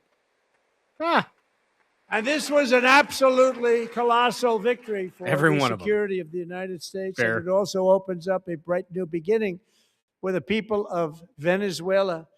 We're working closely with the new president of Venezuela, Delcy Rodriguez, to unleash extraordinary economic gains for both of our countries and to bring new hope to those who have suffered so terribly. They really did suffer. With us tonight is Alejandro Gonzalez. She grew up in a tight-knit Venezuelan family and was especially close to her beloved uncle Enrique. But after Enrique ran for office and And opposed boneless or Maduro, bone-in he was wings, kidnapped by Hamburglar helper? Maduro's security forces and thrown into the regime's really infamous prison in Caracas. Boneless are just nugs. Alejandro feared she would And I never like see her nuts. uncle again. She feared for her own life also. But since the raid, we have worked with the new leadership, and they have ordered the closure of that vile prison and released hundreds of political prisoners already, with more to come. Alejandro, I'm pleased to inform you that not only has your uncle been released, but he is here tonight. We brought him over to celebrate his freedom with you in Holy person. crap. Enrique, please come down. That's awesome. That is so freaking cool. Hell yeah.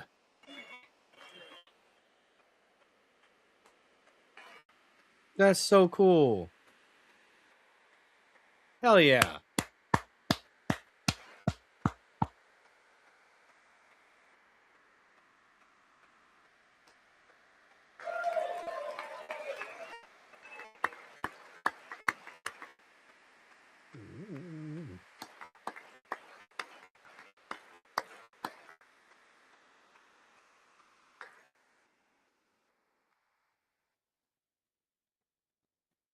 Thank you, Enrique. Have a good time.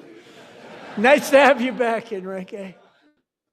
There were many heroes on that January raid to capture Maduro. Really great heroes. Talk about the It discombobulator. was Do very it. dangerous. They knew we were coming. They were all set. But the deeds of one warrior that night will live forever in the eternal chronicles of military valor.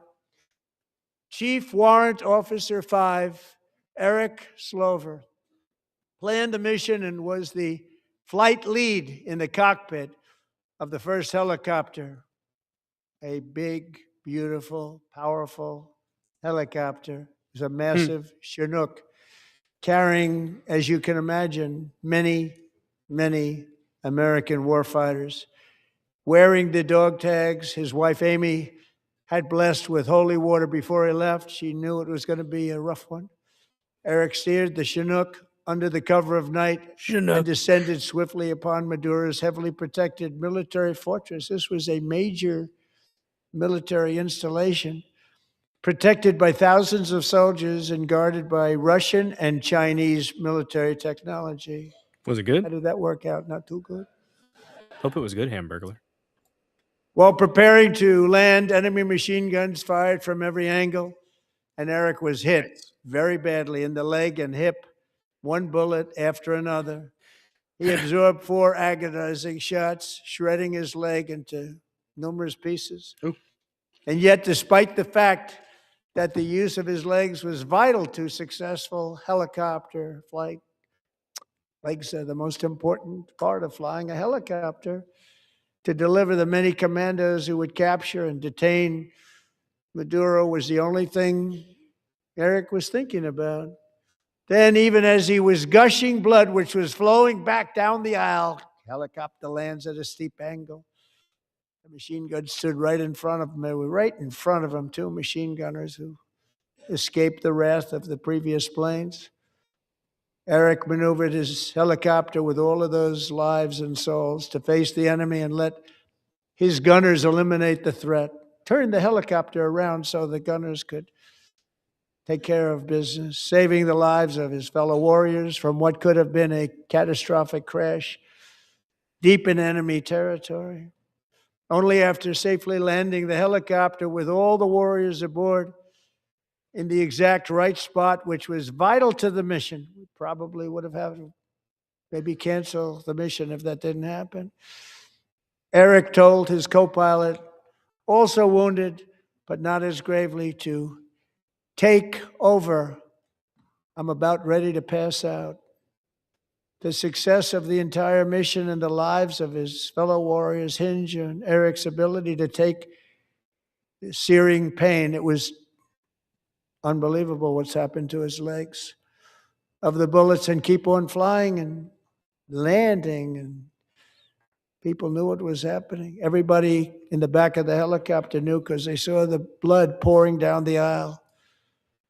Chief Warrant Officer Slover is still recovering from his serious wounds, but I'm thrilled to say that he is here tonight with his wife, Amy. Eric and Amy, come on in.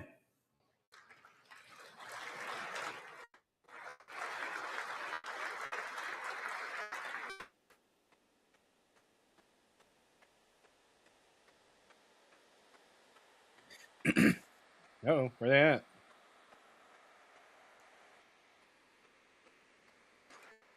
No camera shot. Cameraman's fired. Fired, cameraman. There he is.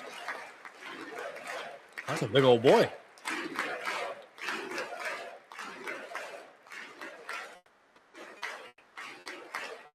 Got the walker.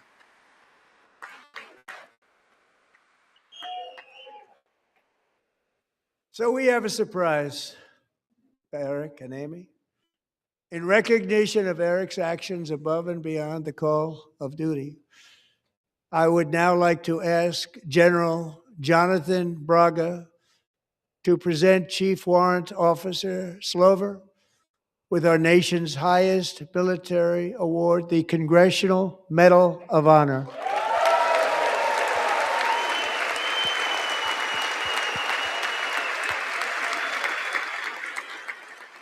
For that thick neck.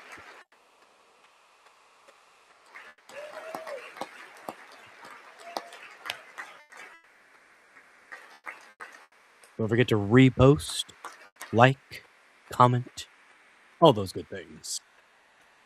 Follow the channel if you haven't.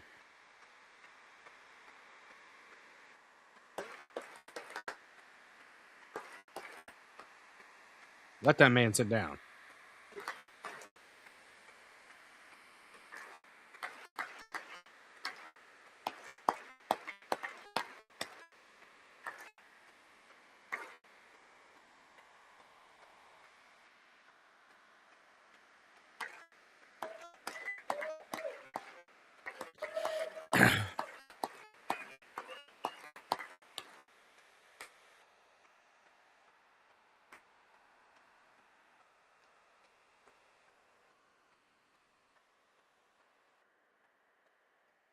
Well, thank you very much. Yeah, he does have that Eric stare, and you're right. Amy, great to get to know you. I met with them and with a lot of their fellow warriors at Fort Bragg recently. You notice the name Fort Bragg, we have it back, we brought it back. We won the First World War with it, the Second World War with it, and then they decided to change the name. So we changed it back. Everybody wanted to change back too. And 10 of Eric's fellow warriors from that incredible night of victory will also be receiving medals at a private ceremony that will soon be held at the White House, and Eric will be there. Thank you.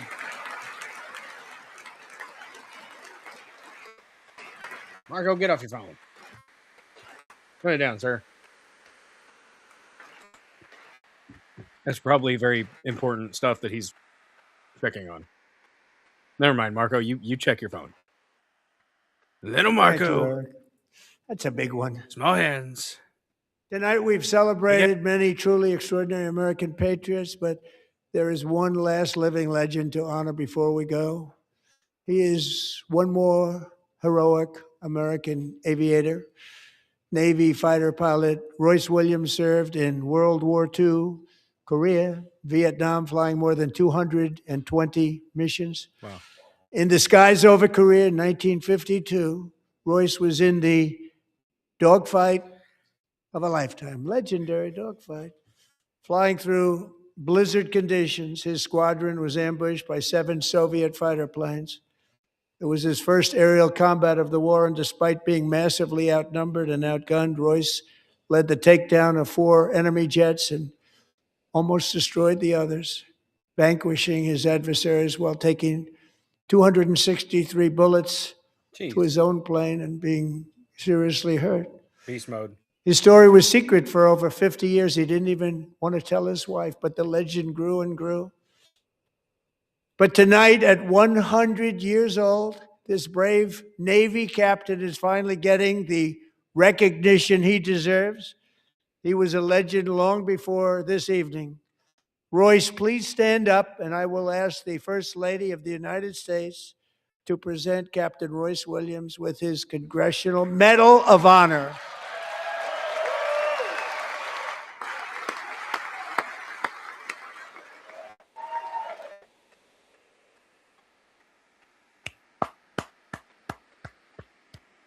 And he said, "Oh,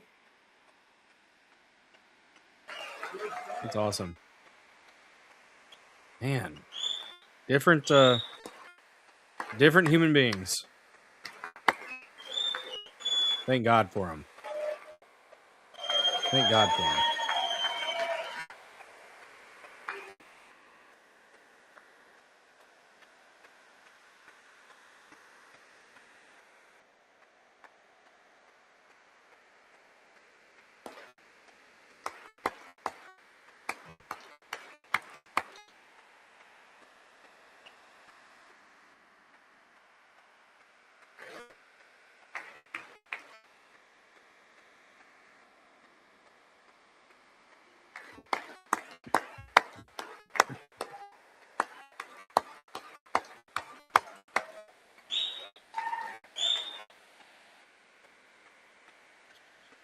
Couldn't be here without him.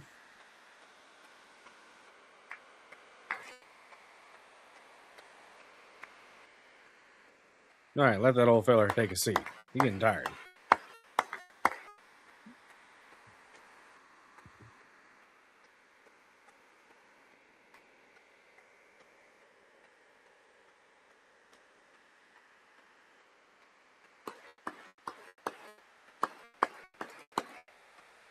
All right.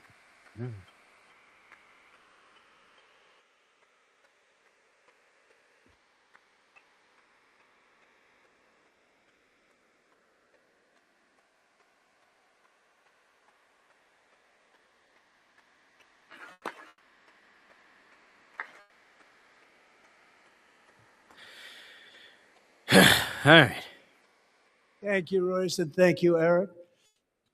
I've always wanted the Congressional Medal of Honor, but I was informed I'm not allowed to give it to myself, and I wouldn't know why I'd be taking it. But if they ever open up that law, I will be there with you someday. But you know, that's our highest honor, Congressional Medal of Honor, and that's a big thing. And it's an honor to be in the same room with you. Thank you both very much, Eric. Thank you. Don't stand again. Don't do it. Don't do it. No! You just did that. Stop it. The theater for this is silly. I mean, it's nice, but you just had it 2 minutes. Do you need some more? Don't make Thank that you. poor old man stand back up. Let him sit down. 250 years is a long time in the life of a nation. Yeah. But in another sense, it's really a mere moment in the eye of history. 2 of the gentlemen we met in the gallery this evening took their first breaths 1 century ago, 100 years before that, on July 4th, 1826, the author of the Declaration of independence, brilliant. Thomas Jefferson drew his last breath. Just a single long human lifespan separates the giants who declared and won our independence from the heroes who stand among us tonight. Everything our nation has done, everything we have achieved, has been the work of those few great lifetimes. In those brief chapters, Americans built this nation from 13 humble colonies into the pinnacle of human civilization and human freedom, the strongest, wealthiest, most powerful, most successful nation in all of history. Americans ventured out across the daunting and dangerous continent. We carved paths through an unforgiving wilderness, settled a boundless frontier, and tamed the beautiful but very, very dangerous Wild West. From empty marshes and wide open plains, we raised up the world's greatest cities. Together, we mastered the world's mightiest industries and shattered history's monstrous tyrannies. And we liberated millions from the chains of fascism, communism, oppression, and terror. Americans lifted humanity into the skies on the wings of aluminum and steel. And then we launched mankind into the stars on rockets powered by sheer American will and unyielding American pride. We wired the globe with our ingenuity. We captivated the planet with American culture. And now we are pioneering the next great American breakthroughs that will change the entire world. All of this and so much more is the enduring legacy, unmatched glory of the hardworking patriots who built and defended this country and who still carry the hopes and freedoms on all of humanity's backs. For years they were forgotten, betrayed, and cast aside. But that great betrayal is over, and they will never be forgotten again. Because when the world needs courage, daring, vision, and inspiration, it is still turning to America.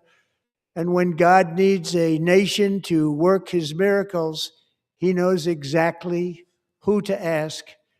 There is no challenge Americans cannot overcome, no frontier too vast for us to conquer, no dream too bold for us to chase, no horizon too distant for us to claim. For our destiny is written by the hand of providence, and these first 250 years were just the beginning.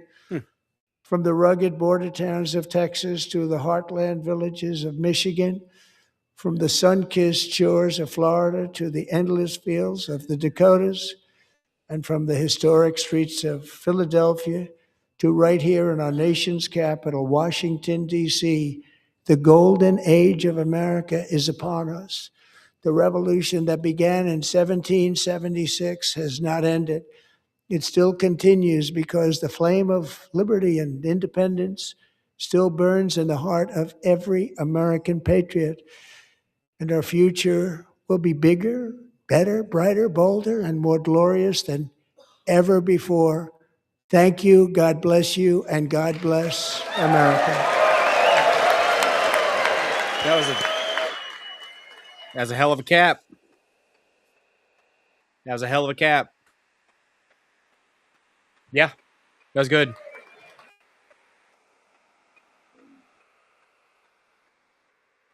That was a hell of a cap.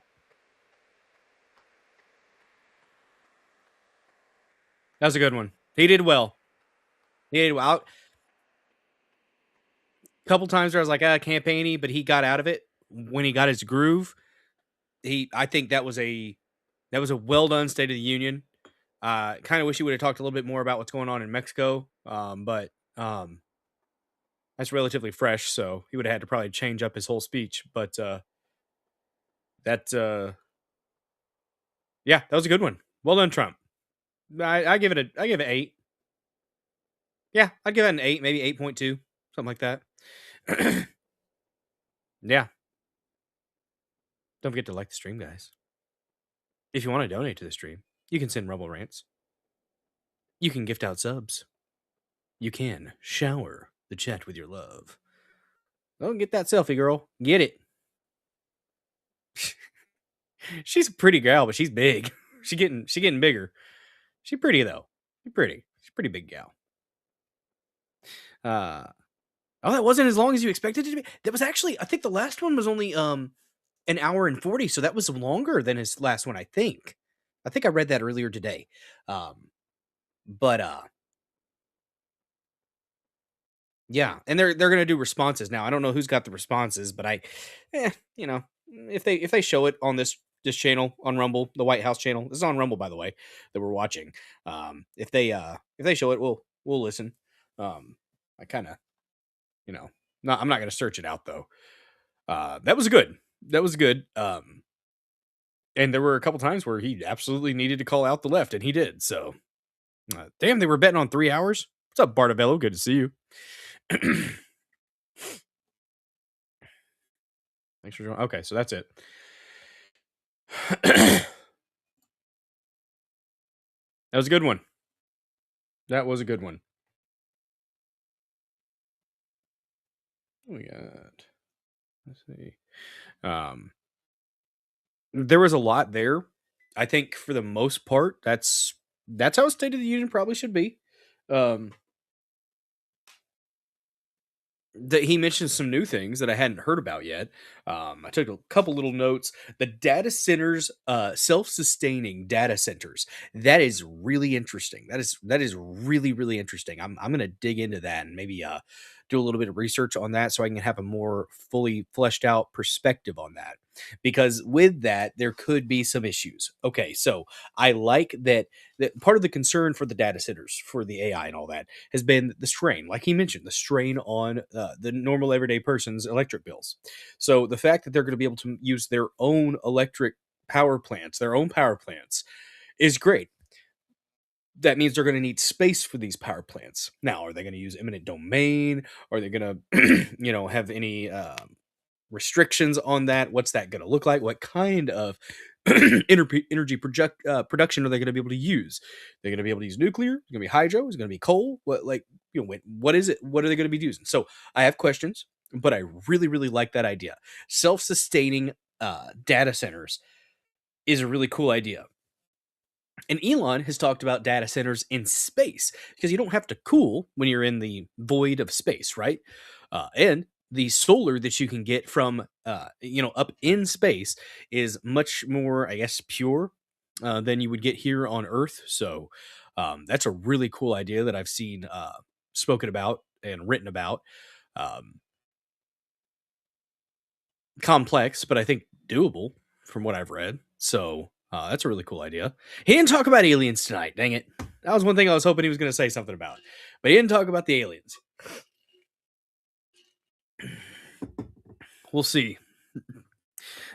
Yeah, the water usage is concerning. Yes. The cooling is going to be for the AI, the data in general, like the data centers are going to have cooling plus the power plants. If it's nuclear for sure, but if they're building them close, you could kind of kill two birds with one stone, I suppose. What's up, Salty saying? How AI data centers use up 5 times the amount of water the people do in the surrounding area? Yeah, it's not good. That's 70% of our Earth's water reservoirs are also out of fresh water. So it's not a great time for them to be doing this. Good point, Salty. Good points. Huh. So, like I said, it's a cool idea, but there are also some issues along with that. So if they would build in Antarctica or space, it would make a lot more sense. That's what I was just talking about, the space data centers that Elon's been talking about. Yes, that would be great because you don't have to, you don't have to cool in the void of space. This void of space will cool for you, from what I understand, from what I've read. So, and the solar is a lot more powerful up that way too. So, so that's interesting. I want to dig into that one a little bit more, look into both, all sides of that issue. But yeah, building a legion that will never never serve us to do a thing that's going to pouring in mountains of resource for trash. Maybe, Salty. Maybe. AI might be the overlord. If you haven't seen Good Luck, Have Fun, Don't Die, it is worth a watch. It concerns AI. So, quantum processor, screw AI. Maybe. And then one of the other things, I loved his thing he said where what's up, Fever Flav on Pill.net, where he said, homes for people, not for corporations. That's a freaking bumper sticker, but it's a good one. Homes for people, not corporations. Preventing these corporations from buying up single family homes, and making it so like that. That's great. That's great. That is something that needed to be done, and I'm glad he's done that. And then what else did I write down? Oh, the retirement plans for the federal. So the same retirement plans that apparently are available for federal employees are going to be available for everybody. I didn't quite get all of that, but Mhm. Those are the exact words you said on Benny Chat before you stopped watching. They need to go back to quantum processor. Screw AI. Yeah, yeah. I I you know, I watch people. I haven't watched Benny in a while, but um, it's not my jam. It's like Bongino's never been my jam. I never watched Bongino. I didn't watch him before he was an FBI deputy FBI director, and I'm not planning on watching him now. Just not my style. Like I just don't. It's not my if you like watching it, I don't care. I'm not going to tell you guys who to watch, and I'm not going to say you're silly for watching them. So it takes all kinds of folks, I suppose. But yeah, damn. Oh man, but that was a good State of the Union. Like I said, I'll give that one an 8. That was a pretty solid State of the Union. Had a couple points where it's just like, you're doing the campaign thing. You need to chill with that. But I was pleased with that. I do wish he would have talked about the aliens. I wish he would have talked a little bit about what's going on in Mexico right now. Actually, I have family down there right now. Like, well, Lady Dozer's side of the family, anyways. They were down there for a wedding in Cancun, so it's on the other side of Mexico. But I did read this. Apparently, Mexico has 32 states. I didn't know that. It's classic ignorant American of other countries' geography, I suppose. But like 19 or 20 of those states apparently were in disarray from cartel violence. I'm like, so even if you're on the other side, it's still, I hope her uncle is able to get back, but that'd be horrible. Mexican these days. Yeah. It was smart how he got them to repeatedly stand up and sit down and point out how the Democrats couldn't be a decent human beings. Although he did ignore the ignoring the Epstein women was horrible. Were they there? Probably should have said something about them. Some of them, some of them though, some of them, some of these the adults went on to traffic like kids too. I don't know which ones, but they were involved. I don't know the ones that are all standing up. In some of the previous interactions, like in different congressional hearings, how was it? So one Russian named one. I don't think she was one of the ones standing, but um, and people that are like, okay, well, they weren't kids when they were trafficked. Well, they were still trafficked. They're adults get trafficked. So yeah, it sucks, and that's the thing though. But hurt people. Hurt people, but not everybody that's been hurt has to hurt others. And when you've gone from being a victim to being one of the ones that's victimizing, well, that's a problem. And I feel for you. And I hate that your circumstance is what it is. But you don't get to do that and not face any consequences. So they got Stockholm syndrome to become the abusers. Could be. Could be. Now, some of the women that were getting involved in their 20s, mid 20s and stuff like that, doesn't mean they weren't getting trafficked, but a little bit different than the kids for sure. Still horrible. Not saying they're not victims at all, but yeah. Good job, Trump. I'll give Trump, like I said, and I'll 8 out of 10 on that one.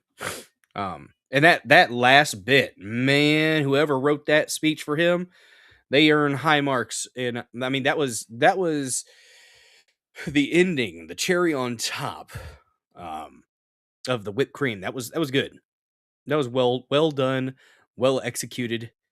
His delivery was on point. I do not like the bread and circus for the most part, but this is definitely bread and circus stuff. A little bit won't hurt, I suppose. But um you know, and I will say there were times where just the if the Democrats could have just stood up, just been humans, stopped talking about politics, stopped thinking about politics and how it looks for your side or this side or that side, and just been humans, just be there as Americans. Um, that'd have been lovely. That'd have been lovely. I would have liked to see that, and they did stand up quite a bit though, like way more than I thought they were going to. There's been times in the past State of the Unions where they didn't like stand at all. So you know, and they got excoriated for that. So I think they might have learned their lesson a little bit. But maybe we had a comment over there on BitChute. Never mind. It's a bot.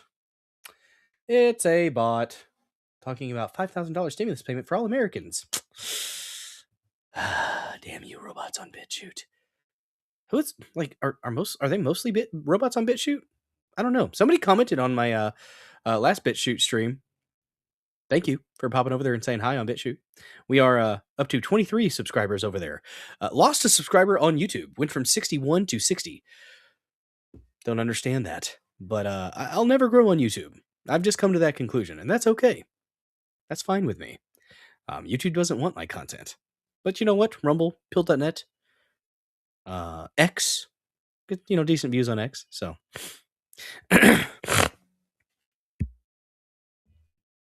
I'd say internet these days, nothing but bots. I mean, there's real interaction on certain sites for sure, but yeah, I don't think YouTube's even like. I mean, there are huge names and stuff, and like if you do a certain type of content, like if you do family content or maybe outdoors content, I guess. I know my outdoors stuff doesn't get any pull. By the way, I'm going to be getting Starlink soon, and that means I'm also getting Starlink Mini. Which means I'll be able to take you, lovely killdozers, out in the wilderness in the middle of nowhere in BFE and go on hikes and explore, and it'll be a good time. And I'll be able to stream in fishing spots that don't have signal, that are really, really a lot better than where I currently go. Or here's the thing, I'll be able to go all over the lake. So right now, when I go to like Otter Slough, I got to hang out in like 2 spots that aren't that great. They're not the best spots, but there are some spots just a little ways down, but they only have like 1 bar of signal on my phone, and you can't really do a stream for that. So we are going to be getting out. We are going to be getting. Hey, finally gave Rumble some money. Doesn't even show. I can see it on the app because of certain things. Interesting. But yeah, it's gonna be fun. I'm looking forward to it. So we definitely had an earlier stream this evening than we normally do. I figured, hey, might as well go ahead and stream while the president of the United States was giving his State of the Union. I think he did a decent job. We are up to 15 likes, including myself. If you're not liking your own stream, what are you doing? Come to Wisconsin, harass me. We have the largest lake in the world, I think. That's cool. Nice, dude. Guys, don't forget to repost this stream here on Rumble. Let me do a quick refresh to shout out those that have commented and reposted. I appreciate you guys that do that. It does help this channel. Very, very free way to support the channel. Commenting, liking, all that. Salty saying with a comment. Silva Sojourn with a repost. Laura Blades with a repost, and Neuro with a repost. And then I reposted as well, because why not? Yeah, no aliens and no Epstein. I wish I would have had that. I wish that's the only 2 things. If they would have, well, he wasn't about to talk about Epstein at the State of the Union. He wasn't going to do it. I will say, I do like how he called out even the right about the insider trading stuff. He's like, he's like, I'm not even sure those guys over here would have stood for it, but they did. They did. It's pretty good. It's pretty good. I think the aliens are involved in the State of the Union. They're here. They walk among us. I want to believe. Man, my throat is all kinds of messed up right now. It's cold in Southeast Missouri, guys. It's cold. By the way, guys, I went to Buc-ee's. Okay? So yesterday, the reason I didn't stream last night, we didn't get home till late. Because we had a funeral to go to in Springfield, Missouri. And it's like a 4-hour drive. Okay? Not including stops. And on the way back, after the funeral, which, by the way, absolutely Uh, Beautiful service for Lady Dozer's cousin. Um, she was only 45 years old, and uh, just a wonderful, wonderful celebration of life. Yes, people were sad.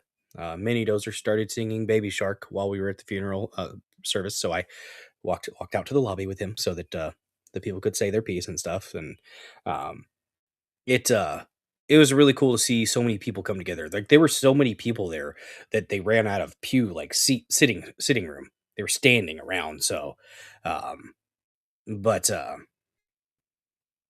yeah, people were sad, but and I mean I wasn't very close with this cousin, but she was always kind to me. So, no, I don't think so, Salty. At least I really hope not. I don't think so. Um, it was a shock to everybody, shocked multiple communities. So, um, yeah, it's good to know that you're loved in the end for sure. 5 kids, the husband, God bless him, strong, strong man. And I just told him, and I told his one of his boys. I said, the Serenity Prayer is something that has helped me out through my life, and hopefully it can help you. And just remember God. Anytime you feel like everything's, you know, you feel like you're alone, you're not, because God's there for you. So, but after we did that, we went to Bucky's because we've never been to Bucky's, and Springfield has a Bucky's. I've been told apparently this is a relatively small Bucky's, and yes, I am wearing the shirt. I think it's, what is it? Stuff on the back there. It's the brisket shirt. I got a sticker. What's up, Cass? Good to see you. What's up, Steve Phillip? Trump, best friend Trump needed for USA. Heck yeah. What's up? Oh, the brisket though. The brisket at Bucky's, guys. The brisket at Bucky's was on point. I got a brisket sandwich. Lady Dozer got a fried chicken sandwich with that sauce, that spicy mustard. Oh, it was good. Oh, it was good. And then the brisket mac and cheese. Holy crap. Holy crap, guys. If you haven't been to Bucky's, it is a cultural phenomenon. And I did make a post on X about it. I did. And I gave updates. And it was a harrowing experience. I got stuck. We were in there. It was like a time warp. We were there for 2 hours, and I spent way too much money. I'll admit I'm not proud of myself for how much money I spent there. It's like a Heart Attack Palace. Yeah, it's like 500 yards, like a 500-yard building, easy. And I will say this. If anybody really wanted to cause damage, just target Bucky's. They're all the gas stations. The most gas pumps I've ever seen. Like it'd be a mushroom cloud from space. Like you could see it from space. It's just too much. They had crews, I think, specifically for the trash and like the pumps. And apparently they pay their employees very well, which they should, because they do a good job. They do a really good job. And people were talking about how expensive the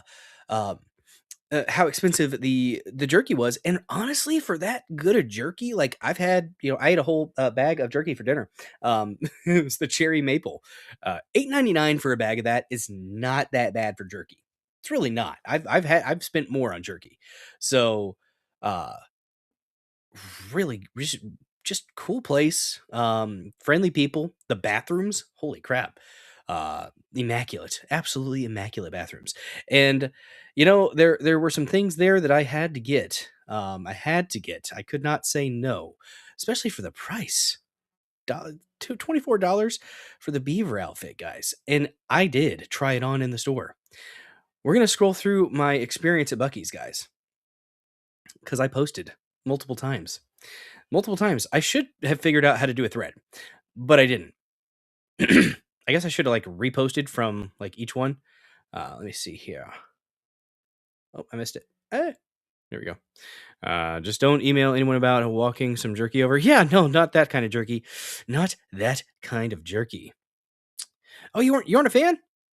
Oh man, that sucks. Famous Days. Nice. Guys, if you haven't smashed the like button, smash that like button. If you haven't followed the channel, follow the channel. Don't forget, you can shower the chat with your love by gifting out subs. Oh god, it got 1,000 views on X. So let's go through the process here of what happened while I was at Bucky's. Lady Dozer forgot her phone in the dang bathroom stall at one point, but there's so many that I don't think somebody actually went back in that stall, and she was able to go back and get her phone, no problems. But yeah, at this was yesterday. It's like 3 o'clock or something like that. About to visit this cultural phenomenon for the first time. Any advice or tips? And I actually had quite a bit of good advice. So thanks to those who gave me some advice and tips. Oh my goodness. Did we just get a raid from Handy News? Hello, everybody from Handy News. Just a second here. Hi there. If you're coming over from Handy News, by the way, guys, follow Handy News. I'm sure Neuro will be putting his link out there in the chat. I'm Bill Dozer. I host this little show I call the Dozer Den. If you didn't know, I stream Monday, Tuesday, Thursday, and Saturday at 9 p.m. Central. Monday, Tuesday, Thursday, we do about 3 to 4 news topics with palate cleansers sprinkled about. Saturday streams, it's a hangout stream, a decompressed stream, a chill stream from all the bullcrap of the week. And of course, we might have 1 or 2 topics, but for the most part, on Saturday streams, we take music video requests for the Dozer Den DJ Hour, where you can rock out with your cock out, jam out with your clam out. Those are the only 2 options. If you are intersex, I ask that you please just, pick a fucking lane. There's only 2. Just pick one. Pick a lane. Thank you so much, Handy News, for the raid. Appreciate the heck out of that. There's the link. Appreciate you, Mod King and Mod Queen in the chat. Bam. Back to back. Amazing. Just watched the State of the Union. Well done, Trump. I think I'd say 8 out of 10. Easy. Yeah, easy. What's up, God Signpost? Good to see you. And if I don't say hello to you in the chat, no slight intended towards you. What's up, Metal Mouth? Good to see you. But I do appreciate each and every one of you guys that have come into this chat. Appreciate you hanging out in the Dozer Den for a little bit. We're gonna be going a little bit longer. Gonna be talking about my experience at Bucky's, guys. That's right. I'm wearing the Brisket Bucky's shirt. It's an amazing place. It's like all the America that you can get in a rest stop. Immaculate bathrooms, delightful food, snacks. They didn't have bottled Pepsi products. I was kind of sad about that.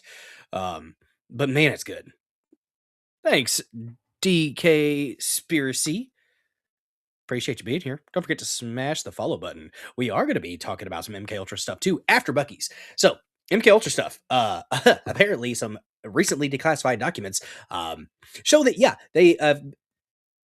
the CIA was thinking about putting substances in vaccines, medicines, sodas, foods to manipulate the population. And it's not even time for the Illuminipple, guys. By the way, if we get up to $50 worth of donations on any stream, I put on a fancy hat. I have many hats to choose from. If we get up to $100 worth of donations on any streams, I'll put on the shades. That's right, they're red, but they're bedazzled. Thanks to Lady Dozer. Oh man. Yes. Yeah, so we have some MK Ultra stuff that we're going to talk about, but first we're going to go through the saga.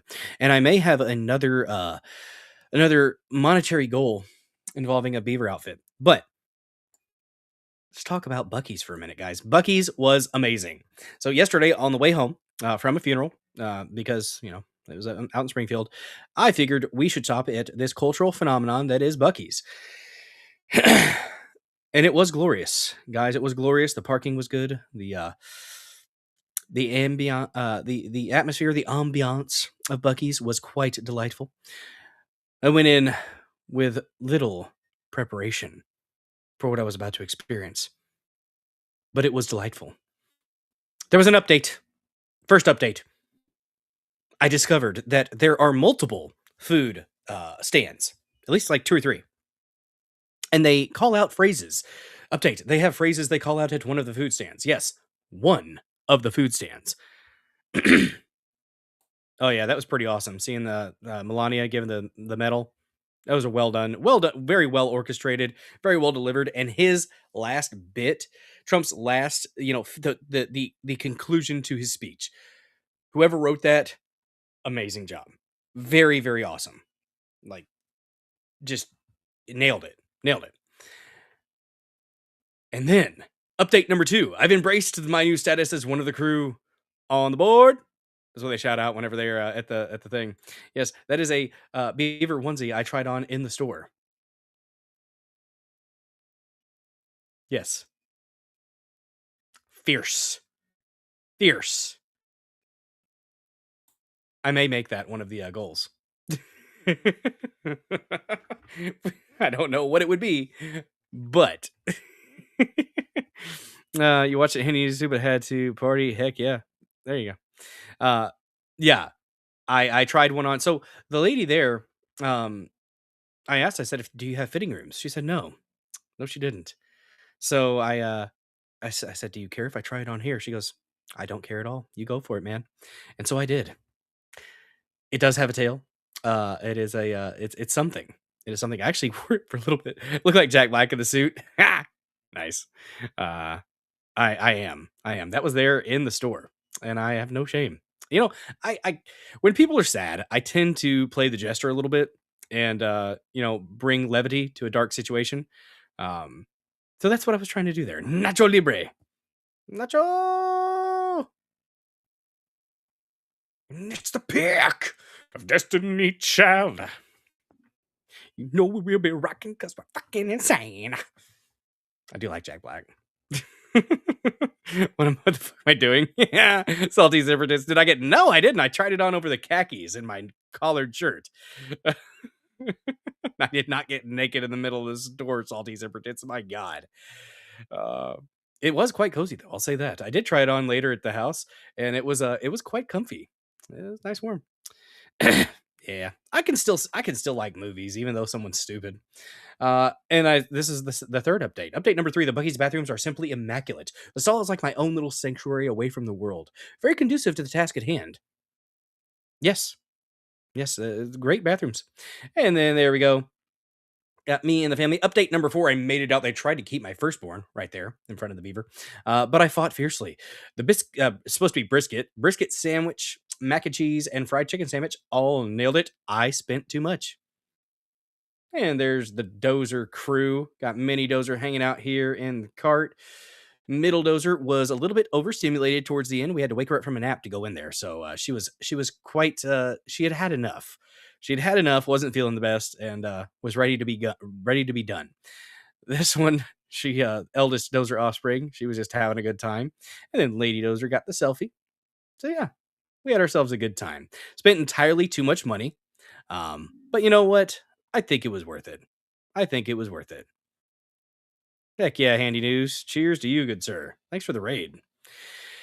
Oh man.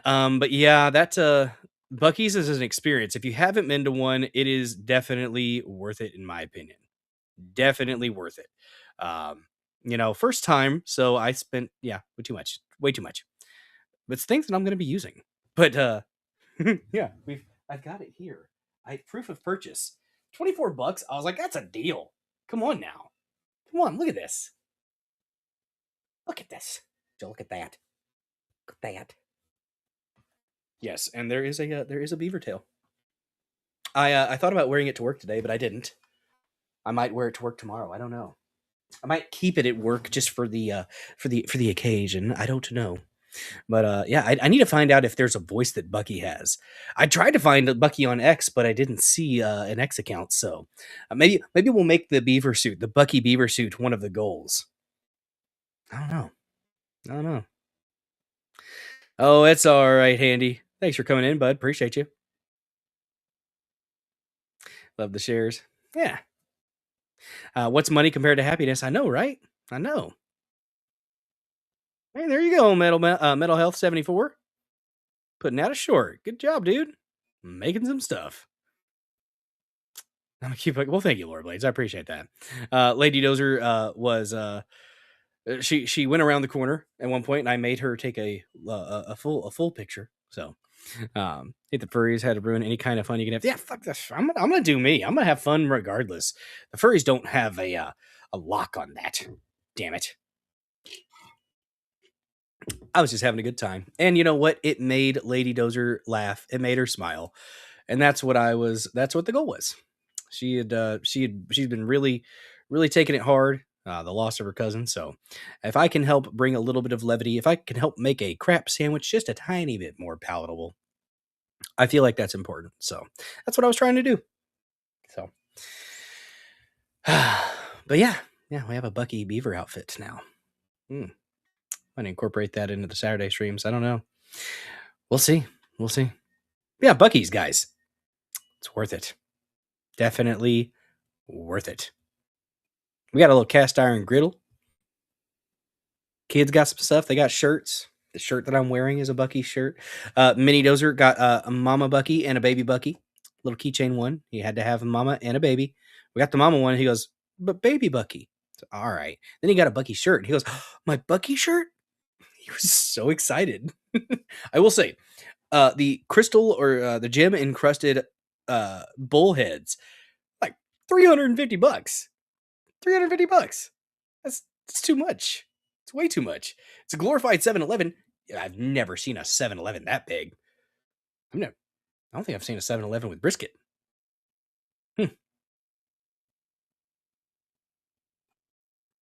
But yeah.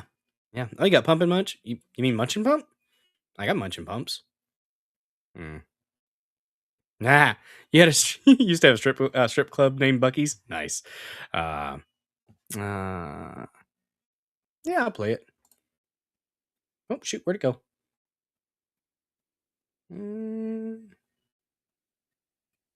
There you go.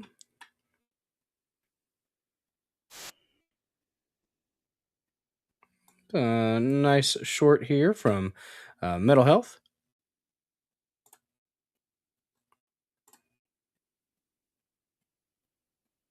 Let's see. Just want y'all to know if you're struggling with addiction or anything, I'm praying for you and I love you.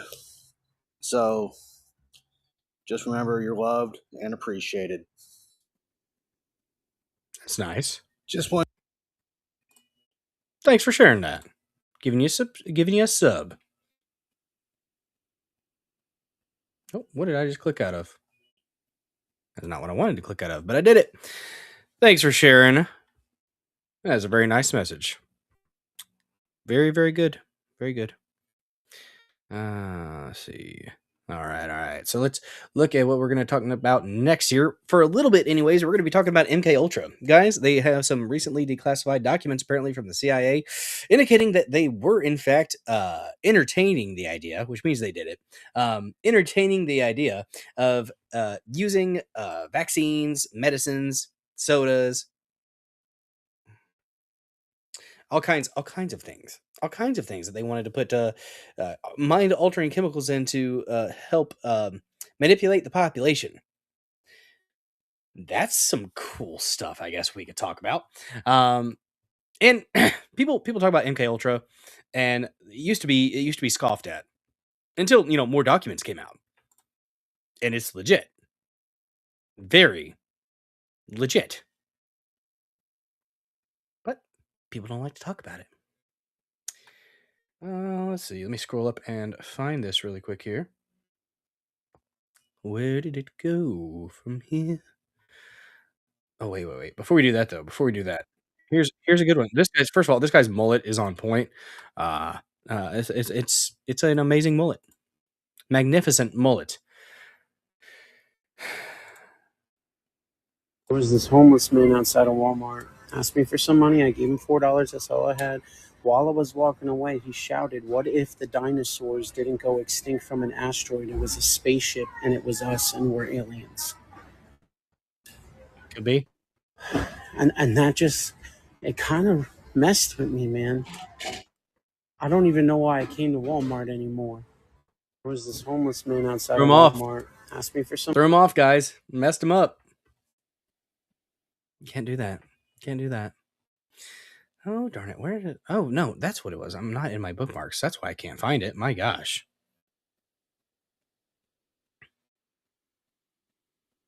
It's a good theory. All right, here's a little bit of MK Ultra stuff. And then I got to find the other thing while we're playing this, or I'll find it afterwards. Why not? Little 3-minute clip here. I guess it was a Joe Rogan Experience guest.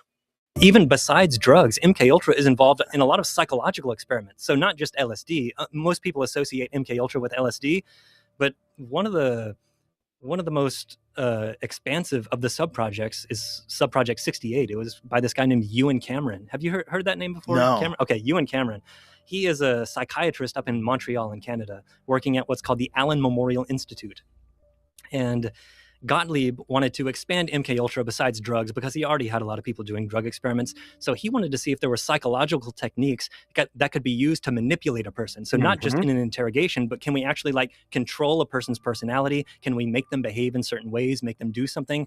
So the idea that Ewan Cameron had come up with before the CIA is involved, I should mention Ewan Cameron is a behaviorist. So he thinks that all behavior is a result of nurture, not nature. So it's the environmental input that causes a person to behave a certain way. And he thought For about another 20 minutes or so, Neuro. that if you could bring a person back down to a blank slate, remove all the environmental inputs that have been put into them, and then you can build them back up in your image into whatever you want them to be. So his idea to bring someone down to the blank slate was to induce enough stress that they forgot who they formerly were. Think about that. Somebody who, first of all, the ethical disaster that was psychology. And I mean, I'm a student of psychology, but I am really disgusted with some of the history of psychology and what they did to people to learn the things that they learned. Yes, I understand that some things maybe, I guess, have to be broken to see something fixed, but these are human beings that they were just messing with. Absolutely messing with. And it's so frustrating. So frustrating that good things do come from it. And they're fascinating studies. Very fascinating. But the ethics were just not there. They just weren't there. And I guess you had to figure it out. But what's up, Wallace? 4322. Good to see you. Yeah, would MK Ultra in any way be connected to Scientology? Very possibly. I think some of the interesting newer quote unquote religions might have been involved with that kind of thing. But yeah, very, very disgusting things that have been done in the past to human beings, psyches in general. But when were they ever there? That's a good question. Some of the cults that have been out there right now, I think, are influenced by MK Ultra. But I think they were maybe assessing me for the program as a child. I was in the gifted program and I was invited to take classes every summer at Duke University, age 12. I didn't get invited into classes, but Laura Blades, I had some interesting stuff when I was in elementary school.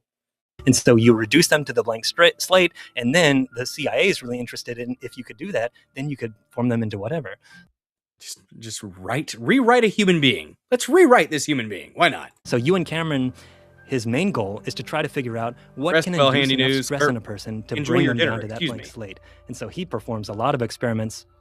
His most famous one is called psychic driving, where he was doing a therapy session, quote unquote therapy, with one of his patients, and he was recording the session, and she said something about how, my mother when I was young used to tell me blah blah blah. She said something negative to her, and so Ewan Cameron rewinded that on the tape that he was recording and made her listen back to it and said, "Hey, I want you to listen back to what you say your mother used to say to you."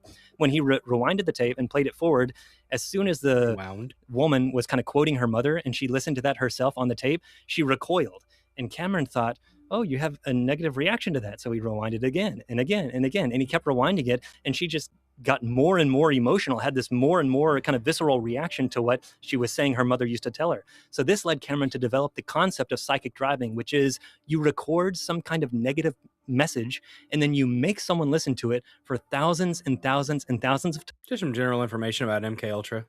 times for weeks on end, for hours every day. All their waking day, they basically are strapped into a headphone that is playing this negative message, and it will break them down over time. That's how you induce enough stress to break them down to the blank slate, and then you can record a positive psychic driving message to build them up into whatever image you want them to be. So that was his initial idea. But was it based on anything? Not really. It was just based on he had this one encounter with this woman and she had a negative reaction. And he's just trying to induce stress. This obviously seemed to induce stress in her. Therefore, we're going to start playing these negative tapes to them. So it was just his idea. It's just his idea. Yeah. That's kind of concerning. When they get if we get all the information about MK Ultra, I think a lot of people are going to be kind of broken about it if they're actually paying attention. But this is stuff from the 50s. Yeah, that was and earlier. They've been working on this stuff for a while. It's psychological manipulation and psychological warfare. I mean, hell, it goes back to ancient times. It's just we've modernized it.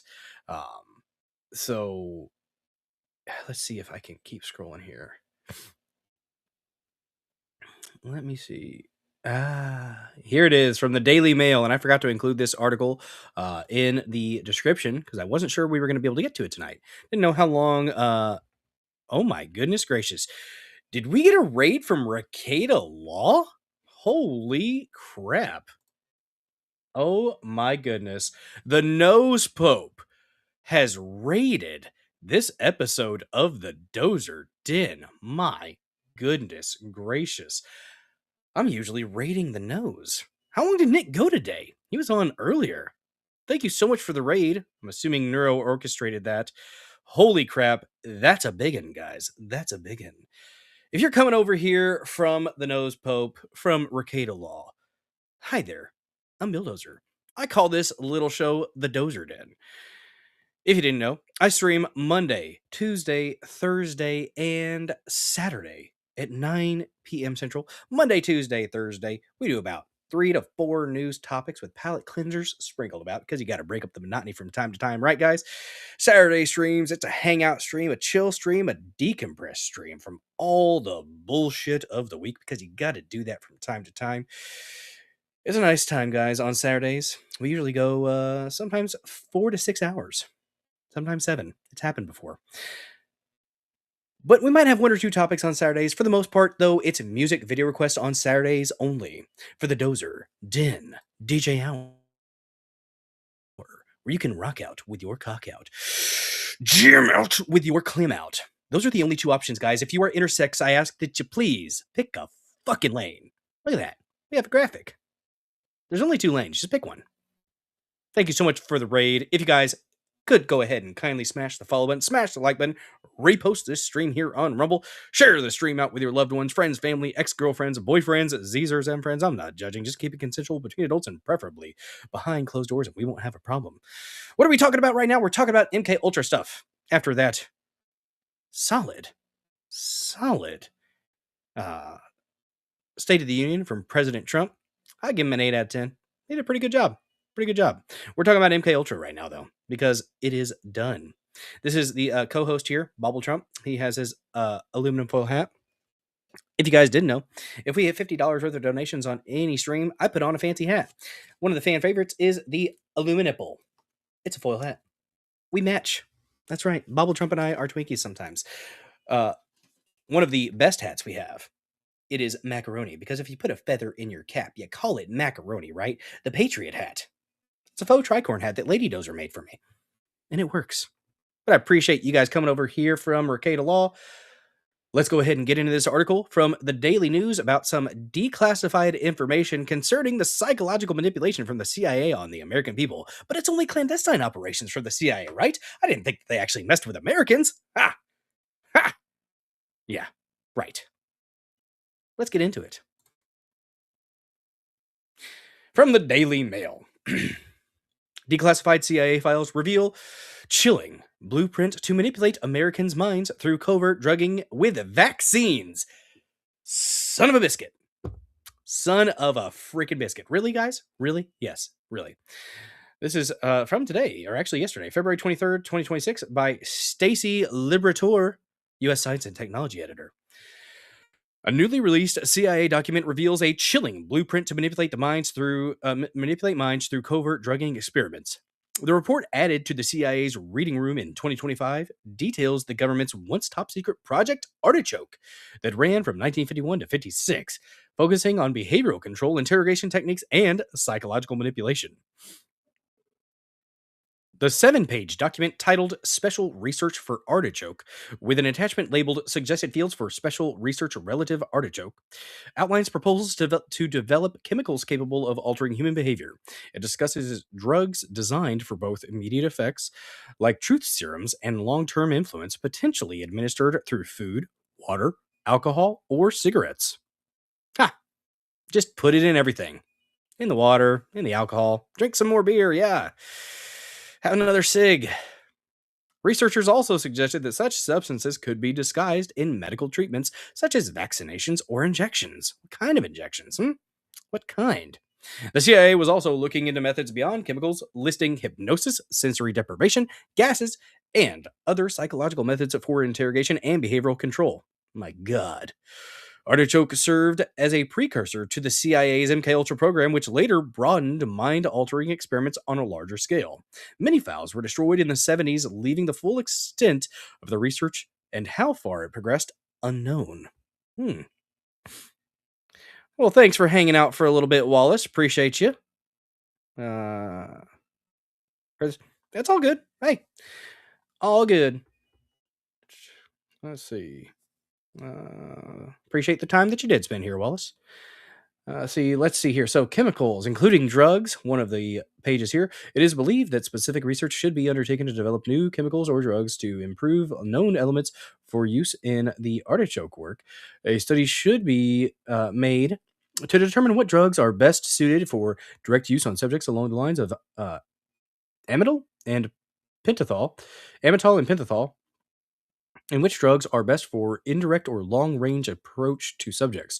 The second type of drug should be one that could be administered over a considerable period of time, possibly being placed in the food or water, and would either have an agitating effect, produce anxiety, nervousness, tension, etc., or a depressing effect, creating a feeling of despondency, hopelessness, or lethargy, etc. The study should include chemicals or drugs that can effectively be concealed in common items such as food, water, Coca-Cola, beer, liquor, cigarettes, etc. They like etc., don't they? This type of drug should also be capable of use in standard medical treatments such as vaccinations, shots. Man, they really do like etc. All over the place.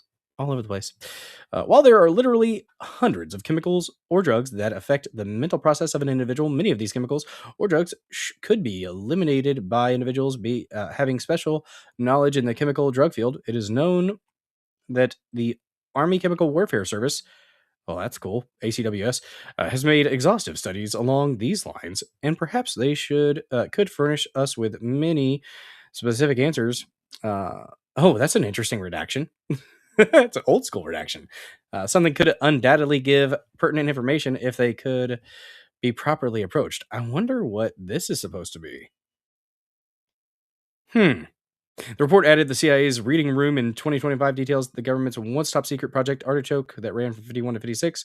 All right, we got that. Let's see. Is he doing a Meiji Super Saiyan today? Takes years of practice. Screaming in the mirror. Frieza's comments about monkeys always made me go, huh. Let's see. The document was declassified in 1983, but has resurfaced on social media where users are shocked to see the CIA discussing methods of drugging entire populations. Project Artichoke emerged during the early Cold War, a period marked by intense anxiety over communist powers and reports of brainwashing techniques used on American prisoners of war in Korea. Internal CIA memos suggest U.S. intelligence feared many enemy nations had developed ways to control human thought and behavior, prompting the agency to explore its own capabilities. Nice, DK Spiracy. Nice. Bacon. Important. Let's see. The declassified document reveals the depth of this research, noting the need for a study to determine what drugs are best suited for direct use on subjects along the lines of amytal and pentothal, and which drugs are best for an indirect or long-range approach to subjects. And now we don't just have drugs; we have frequency of weapons, DEWs, directed energy weapons that they're using on people. The discombobulator. That's what we like to call it. You'd be discombobulated all over the place. Venezuela, they didn't know what hit them. They were quite discombobulated. I didn't call it that, but I do like saying the word discombobulate. Every time he says it, I love it. What's up, Neat Scholar? Good to see you. Let's see. The researchers involved in the secret program emphasize emphasized that long-term compounds should be capable of producing an agitating effect, producing anxiety, nervousness, tension, etc., or depressing effect. We just read that. They also outlined practical considerations for concealment, such as substances that could be introduced surreptitiously in food, water, Coca-Cola, beer, liquor, cigarettes, highlighting the CIA's focus on undetectable methods of influence. Moreover, the report recommended in consulting with the ACWS, noting they've conducted exhaustive studies along these lines that could provide specific guidance for the program. Here's the thing: if this stuff was going on in the 50s, just think of how advanced it is now. I mean, it's MK Ultra never stopped; it just morphed. It just morphed. Beyond drugs, Artichoke explored a wide range of psychological tools, which they shifted quite successfully too, in my opinion.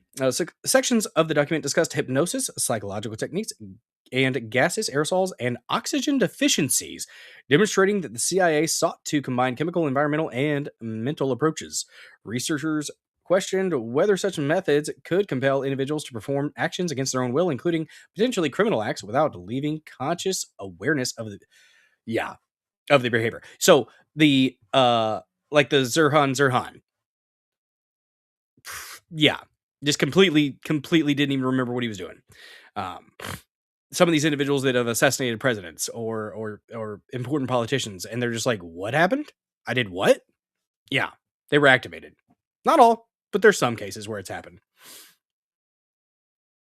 Human experimentation under Artichoke often involved vulnerable subjects, including prisoners, military personnel, and psychiatric patients, typically without informed consent. Bit of a problem. Not ethical at all. What they were doing was horrible. Absolutely horrible. While much of the documentation was destroyed in 1973, remaining files suggested that the CIA and its collaborators systemically explored the limits of psychological manipulation, with ethical considerations frequently subordinated to perceived national security needs. Yeah, it's all for the defense of the country. We'll just get rid of these people's rights. Artichoke evolved into the more expansive MK Ultra program in 1953, which pushed experimentation further, particularly with hallucinogens, words are hard, like LSD. MK Ultra involved hundreds of sub-projects at universities, hospitals, and prisons, many of which used unwitting subjects, drawing outrage when the programs were exposed in the 70s by congressional hearings, including the Church Committee. Gangster James Whitey Bulger, a former organized crime boss, was used as a test subject in 57 while an inmate at the Atlanta Penitentiary. He explained he was one of 8 convicts in a panic and paranoid state while in MK Ultra. Total loss of appetite, hallucinating. The room would change shape, hours of paranoia, and feeling violent, Bulger penned. We experienced horrible periods of living nightmares and even blood coming out of the walls. Guys are turning into skeletons in front of me. I saw a camera change into the head of a dog. I felt like I was going insane. Well, you were. And this is what the CIA was doing. Supposed to be just, clandestine, not focused on Americans, not messing with Americans, but clearly they do operations here in this country. Clearly they operate within these borders, even if they say they don't. So, and here is the link to that article. If you want it, you want to read through it a little bit more specifically, digest it a little bit further, there you go. It's from the Daily Mail. Yeah. The government does not care about your rights sometimes, guys. I'd say most of the time. Most of the time they don't. It's blatantly obvious. Lord Blades, my gifted class taught us about transcendental meditation and astral projection. I did not talk about that in my gifted class. We did some life skills, some extra life skills stuff, like cooking and trips and stuff like that. Dived into a little bit more complex topics than our general class was. I enjoyed the gifted class. It was fun. I got to be in it from 4th grade to 8th grade. Then I don't think they did much of it after. They didn't really have gifted program, I think, in high school. At least not that I was aware of. So at least the high school I went to didn't. Elementary did, though. It was interesting. I remember some of the. I vaguely remember 4th grade. Some flashcards. I do remember flashcards. That was weird. I don't know what that was about. But yeah. The stuff that they did with MK Ultra, we've learned a lot from it. So I mean, there's that, I suppose. But definitely did some horrible things to people. And they're still doing horrible things to us. You feel a Gura meter? I don't know. Not right now. I had some Gura meter moments maybe during the State of the Union. I'll say that. I'm going to have to clip some stuff out possibly. We have shorts on Rumble here, guys. We have shorts. Yeah. Some of the stuff that the Democrats were doing were just disgusting. Just disgusting. You guys want to see a UFO? UFO! TR3B. Where's Entropy Nomad? Check this out. This might be fake. Probably fake. But this is pretty cool. That's gotta be fake, right? That just can't be real. That part right there. It's too slow. It's segmented. That's gotta be AI, right? I think it's AI. I mean, maybe not. Half speed. Oh, we're gonna go slower now. It's not your aliens, Hamburger Helper said. Salty says, nah, it's AI. Like, if it didn't do the little wave things, I might be a little bit more convinced. Because I've seen stuff like that. Do stuff like that. But that right there, I don't know. I mean, it could be military tech that we just don't know about. It's possible. It's quite possible. I don't know. What's up, Mr. Joe Man and Criminal Democrat org? Yeah, it's on the Republican side too. Harry Toe said fake video. What's up, Harry Toe? Good to see you. Oh my gosh. Yeah. Let's see. Oh, guys. So some of the people we were talking about State of the Union stuff. Here was some interesting verbiage that was being, I guess, used. They got the script, guys. The Democrats got the script about the State of the Union. It had to send around stat. Rather stick forks in my eyes than be here tonight to listen to Donald Trump. I don't like her voice at all. Talk about the State of the Union. But this is the people's house. And I will not deport that one right there. Deport it. Abandon the people's house. And more Botox, please. And that is why I feel it's really important to bring Angel Silva here to represent and have Donald Trump have to look in the face tonight the people that he has hurt across our country. Who's Angel Silva? An illegal alien? I know I heard some of the Democrats wanted to bring illegal aliens. So she said, stick a fork in her eyes, then listen to Trump. Let's listen to what this guy said. Jim McGovern. People have asked whether or not I'm going to attend the State of the Union address. I'd rather stick needles in my eyeballs. This man is a pathological liar. So yeah, they got the script, guys. Stick fork in my eyes. Stick needles in my eyes. Really? Nonsense. Utter nonsense. Should I do an ad read, guys? I haven't done an ad read in like months. Got one for 81 cents. Oh my. Let's do it. Do 1775 coffee, guys. Why not? Guys, you still haven't tried 1775 coffee yet? Really? Now's your shot. The 1775 starter kit just dropped. Only 1,000 units. Very exclusive. For damn good coffee. You're getting the bold, dark roast that hits hard, the smooth and medium roast, and the Vitality Mushroom Coffee for clean energy and laser focus. No crash. All single origin, small batch, toxin free, and mold free. You don't want mold in your coffee, and you're not going to get that with 1775 coffee, guys. Plus, you're also getting a gold spoon clip because freedom isn't scooped with plastic. No, you already got enough plastic in your body. You don't need more. A frother strong enough to stir up your coffee and your mother-in-law's opinions. And a black 1775 tumbler. That's $170 worth of coffee and gear. Yours for the low, low price of $99. This is for the ones who've been watching 1775 coffee blow up on Rumble, wondering if it's actually worth it. Spoiler alert, it is. Go to 1775coffee.com/studio, STUDIO, and grab your starter kit before they're gone. Bold beans, clean fuel, and a morning routine that stands for something, just like Rumble does, and just like you do as one of these amazing killdozers here in the Dozer Den. Guys, it is actually delicious coffee. I have gotten a couple boxes. I'm going to get some more because I miss the good coffee. I still have one of the boxes over here. Look at this. You don't believe me? I'm going to show you.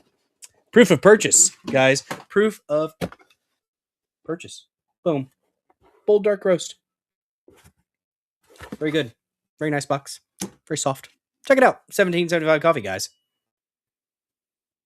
Was that worth 81 cents? Was that worth 81 cents, guys? I hope it was. As long as it has caffeine and lots of it. There you go. There you go.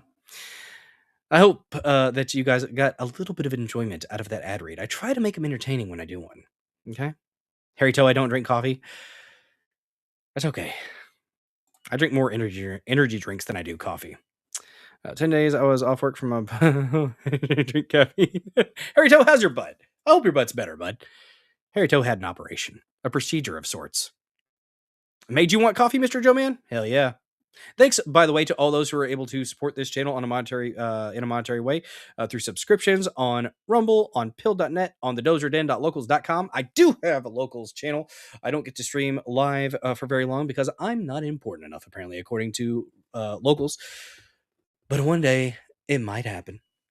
I do have a live chat open there all the time. You do have to pay $5 a month, guys, over there. But if you do, you get access to that live chat. You can comment, you can post things you find interesting, and you get all the benefits of a Rumble subscription, which include your name being lit up in the most beautiful shade of MAGA red. That's right, you'll catch a Rumble rash. It oozes patriotism, and the only treatment is more America. That's right. Some people say they don't want a rash. You want this rash, let me tell you. Bubble drum. 8 out of 10 ad read. I'll take it. I'll take it. Ah, yes. Yes, indeed. It's good times. Good times. Also, I have a meme. I saw it. I must share it. Here's the church. Here's the steeple. Trapeze artist with diarrhea shits on 23 people. My God. My God. So sad. So sad. It's a tragedy. Honestly, it's a tragedy. But it happens. Let's check on the likes and the reposts really quick because I do appreciate those who like this channel, who repost the stream. Those are very free ways that you can support this channel. Help bring more Killdozers here into the Dozer Den by doing such things. I see 24 likes. I see 46 people watching.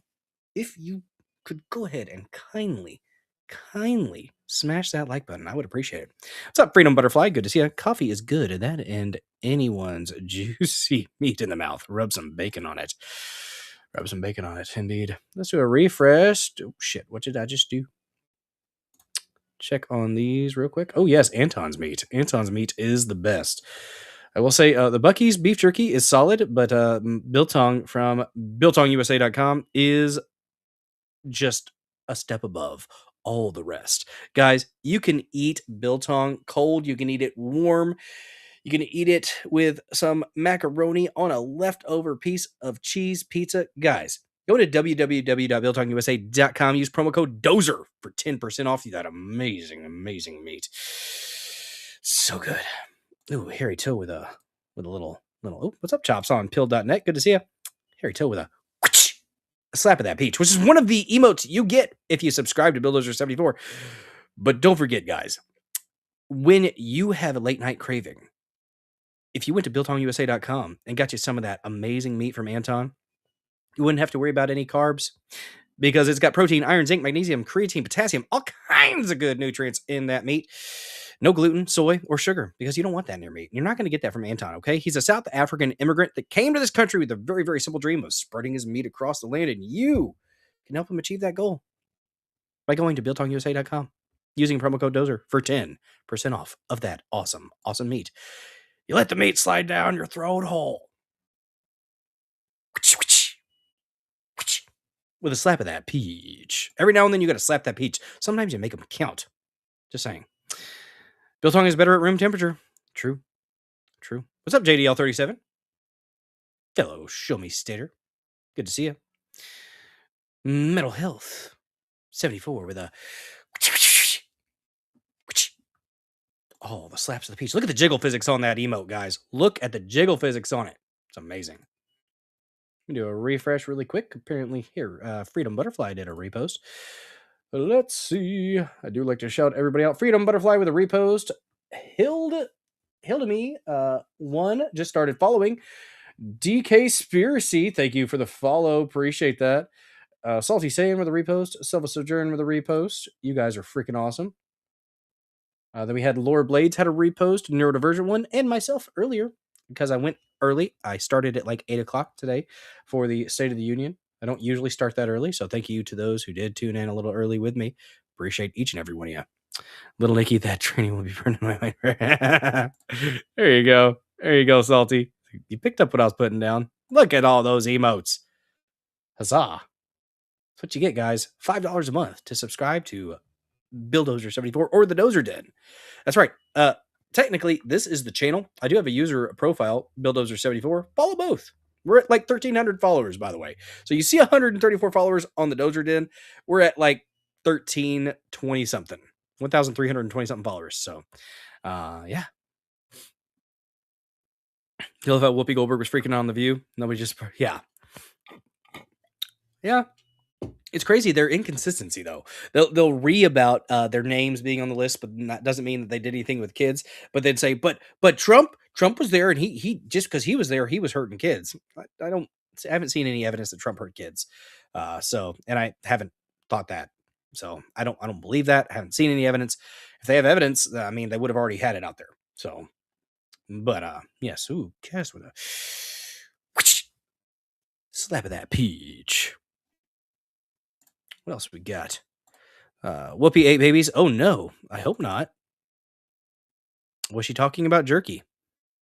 I don't know. Excuse me. Oh yeah, they would have used it a long time ago if they had it. Guys, have you seen Punch the Monkey, the little macaque in Japan? Look at this. We're gonna get some cuteness here.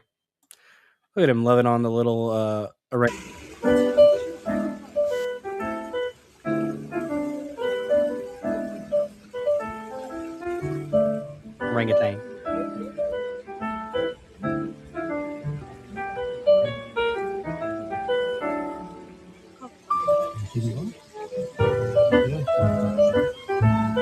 Wholesomeness, guys. What you need. The other monkeys are being nice now. Oh, the user and channel are both Billdozer74. I don't want to send people to the Dozer Den yet. Thanks, Neuro. Yes, Billdozer74. Follow it. Oh, it restarted. Damn. I got distracted. Yeah, he was chilling. He got beat up by some monkeys. It wasn't nice. They were about to send a crew over to Japan to help that little monkey. Help the monkey, guys. You know, something, speaking of monkeys, ancient humans. I don't think we were monkeys, but things keep getting older, right?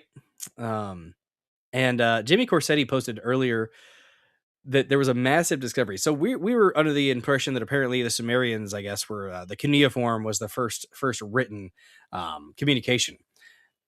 Apparently, a massive discovery rewrites human history. The world's oldest form of writing has been found in a cave in Germany, dating 38,000 years. Germany, you say? So wait, the people? What? What? I'm confused.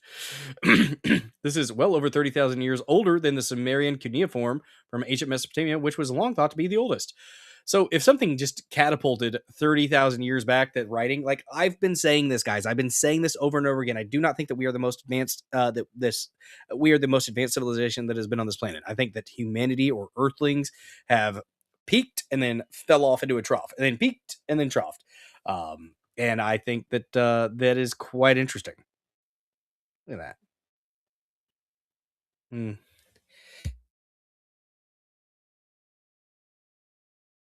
Ooh, only 2 sneezes. But I might have to look into this a little bit more in depth, honestly, because sometimes when we do our topics, we'll do like the 3 to 4 news topics, and then I'll have like a side topic, a nerdy topic or something like that. So, oh yeah, our time periods in history are the way off. Really interesting stuff. Really, really interesting. Oh no, don't mention pizza and grape soda and jerky in the same text here. Never. No. Was the carbon testing on a Volkswagen done by Volkswagen? Maybe. Oh yeah. Oh yeah. Let's see. All right. Oh, we have some justice here. Some justice, guys. And I will say this: if you're a female and you're with your man, and they are getting into an altercation with a didn't do nothing American, we'll say, don't try to stop them. Get out of the way, woman. What's up, Sartorius? Good to see you. This woman here needed to just get out of the way and let the man handle his business. He's starting stuff. Get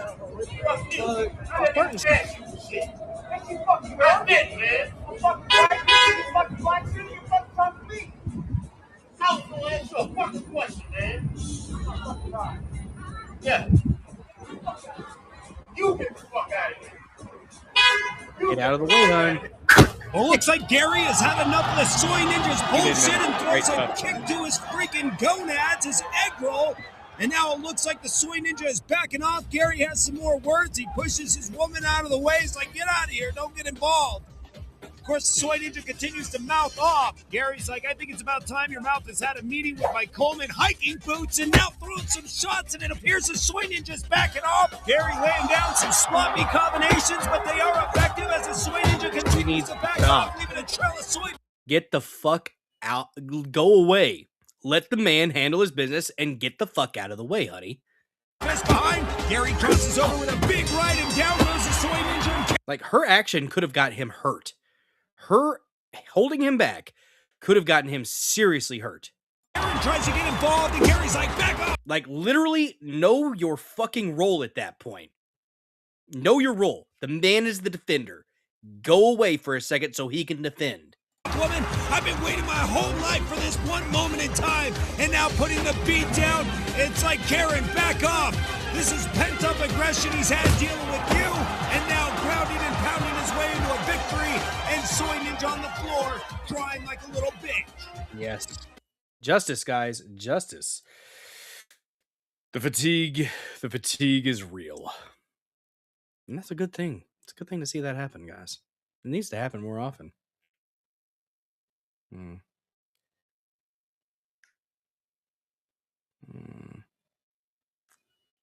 Let's see. Do I have anything else to share with you guys before we dip out of here? Don't want to do that one. Here's an interesting little piece that I saw. Oh, wait a second. Did you guys see that the Norway's former Prime Minister Thorbjorn Hagelin was hospitalized after a suicide attempt after police began an investigation following his appearance in the Epstein files? Yeah, so other countries are doing a good job of actually going after these people. Other countries are actually arresting some of them. But our country apparently just decides that there's no more investigation needed. No more investigation needed in the Epstein stuff, guys, because not like we have emails to look through. No, our DOJ is just going to say, nah, you know what? We're just going to leave it alone. We're not doing any more investigations. And the people that are going to say there and say that, oh, actually, just pay attention to the codes, pay attention to the code words. They're saying over and over again that there aren't any more investigations into the stuff, at least on a federal level. And if you're going to say, well, you know, it's actually it's up to the states. No, if you were trafficking people from state to state across state lines, I know that's the word, that's the buzzword. That is not just a state thing. That is when the federal government actually should have probably gotten involved with that. That's when the FBI, when the DOJ should have been actually prosecuting these individuals. But they're just going to let it happen. They're going to let it slide. Because the stock market's over 50,000, or at least it was the other day, according to Pam Bondi. And then it dropped off dramatically after that. But other countries are actually going after these people, so that's cool. Good to see. Good job, other countries. I really hope that our countries are doing some things. Did we get a raid from Retsnom? Thanks for the raid. I appreciate that. I had a rant. Yeah. I don't know. You know, you want to show the sick mouse pad. What? Did we get a raid? I think I saw that we got a raid. Let me check here. Follow Retsnom, guys. I didn't know Retsnom made content. Retsnom creates. I'm going to give you a follow, Retsnom. I didn't know you had a channel. You got a 68, guys. 68. Hell yeah. Been making content for a minute. Look at you getting some mechanic stuff. Oh, look at that. Check them out, guys. Give them a follow. Look at all this stuff. We got some motorcycle stuff. Good stuff, man. You've been putting it out there. Get you some. Thank you for the raid. I appreciate that raid. Very, very nice. Very, very nice indeed.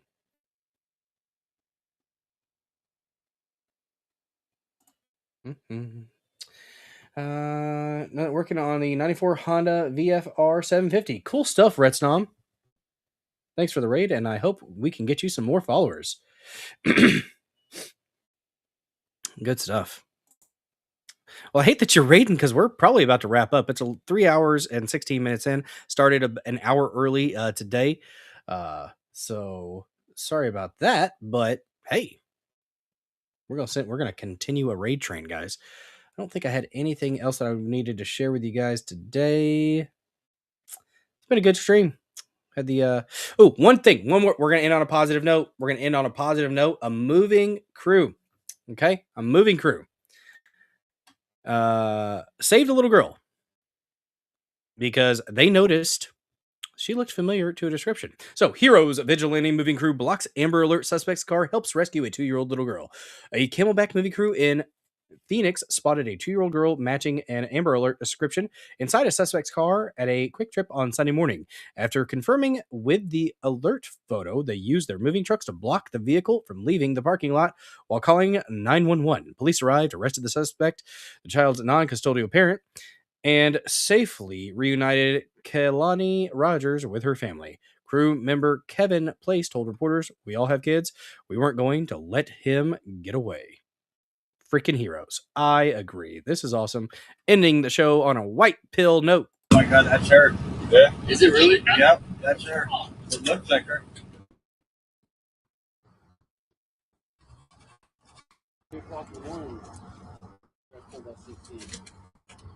Security guard took a picture of her, and he's like looking at her.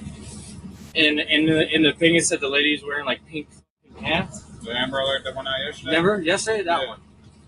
Oh, what? Yeah. Should I block your truck? Huh? Should I block them? Should block. Blocked them and saved them. Texas I think there was a father and a stepmom, maybe. Is she a young girl? You can't look it up of what she looks like? Yes, I can. It's right here. Got it? Show me a picture, because I know what that girl looks like. She ran right past me. I'll do so, Salty. Okay, hold on. Oh my God, that's her. Yeah. Is it really? Wait, that's the person. It looks like her. That's exactly what she looks like.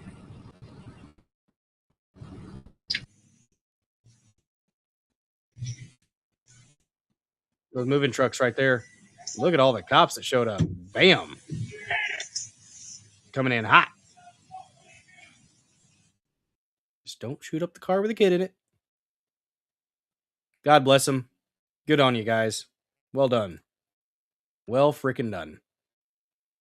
So I don't know. So the police arrested the suspect. Like sort of a parent. Huh. Interesting. So I guess the mom, which I mean, this could have been somebody who's she's non-custodial. If she's the mom and she's non-custodial, that means she was probably not safe. Just saying. Well, that's a good note, guys. Thanks for watching this episode of the Dozer Den. I will be live again on Thursday at 9 p.m. unless something crazy happens, but I will let you guys know. I do have a Discord. You can check out the Discord link there in the description. I am on X at Billdozer74 __. Boom. Look at that. There's a banner. It's all official and whatnot. You can check it out there. We have a good time here in the Dozer Den. We do. But we are going to raid somebody on, we're going to raid Jim with a G on pilled.net, who we're going to raid here on Rumble. Let's do a quick refresh and check out who we are going to raid here. Oh God, is Crowder still going? I'm not going to raid over to Crowder. Got thousands of people. Good Logic is still going. You guys want to go over to Good Logic? We could send you guys over there, I suppose. Unless you guys have a recommendation that I have not seen. How small's on? Try to go to some smaller ones here, maybe. I'm pretty sure you can only do that if some. Let's see. I will do Good Logic. My favorite Jew on the internet, Joe Neerman. There he is. Oh, is he not? Let's see. Okay. He's still going. Oh, he's been going for 3.5 hours, though. Schmal doesn't raid out. Oh, man. Schmal's got to start raiding out. She needs a mod in there to do that for her. Neuro, talk to her. Sweet talker. Okay, I'll get in her Discord. How far along is he? Joe is like 3.5 hours. So he's probably going to be wrapping up soon. Isn't he? Chat's still flying, though. Nah. She does have mods. Why aren't the mods raiding? The mods should raid. I'll try to sweet talk them. Let's see. Okay, we're going to go ahead and raid Joe.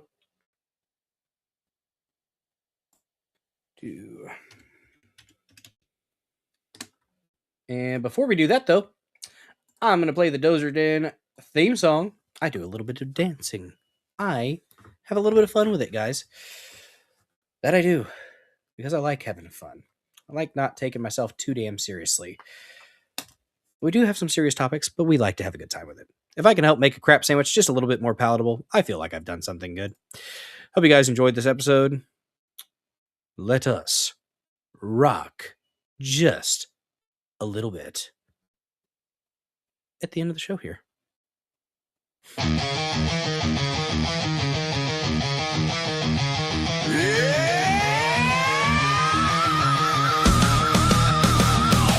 of power, land of might, exceptional rage, endless fight, patriot bulldozer, leading the way, crushing all foes, making them pay.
Thank you guys so much for watching this episode of the Dozer Inn. I'll see y'all at 9 p.m. on Thursday.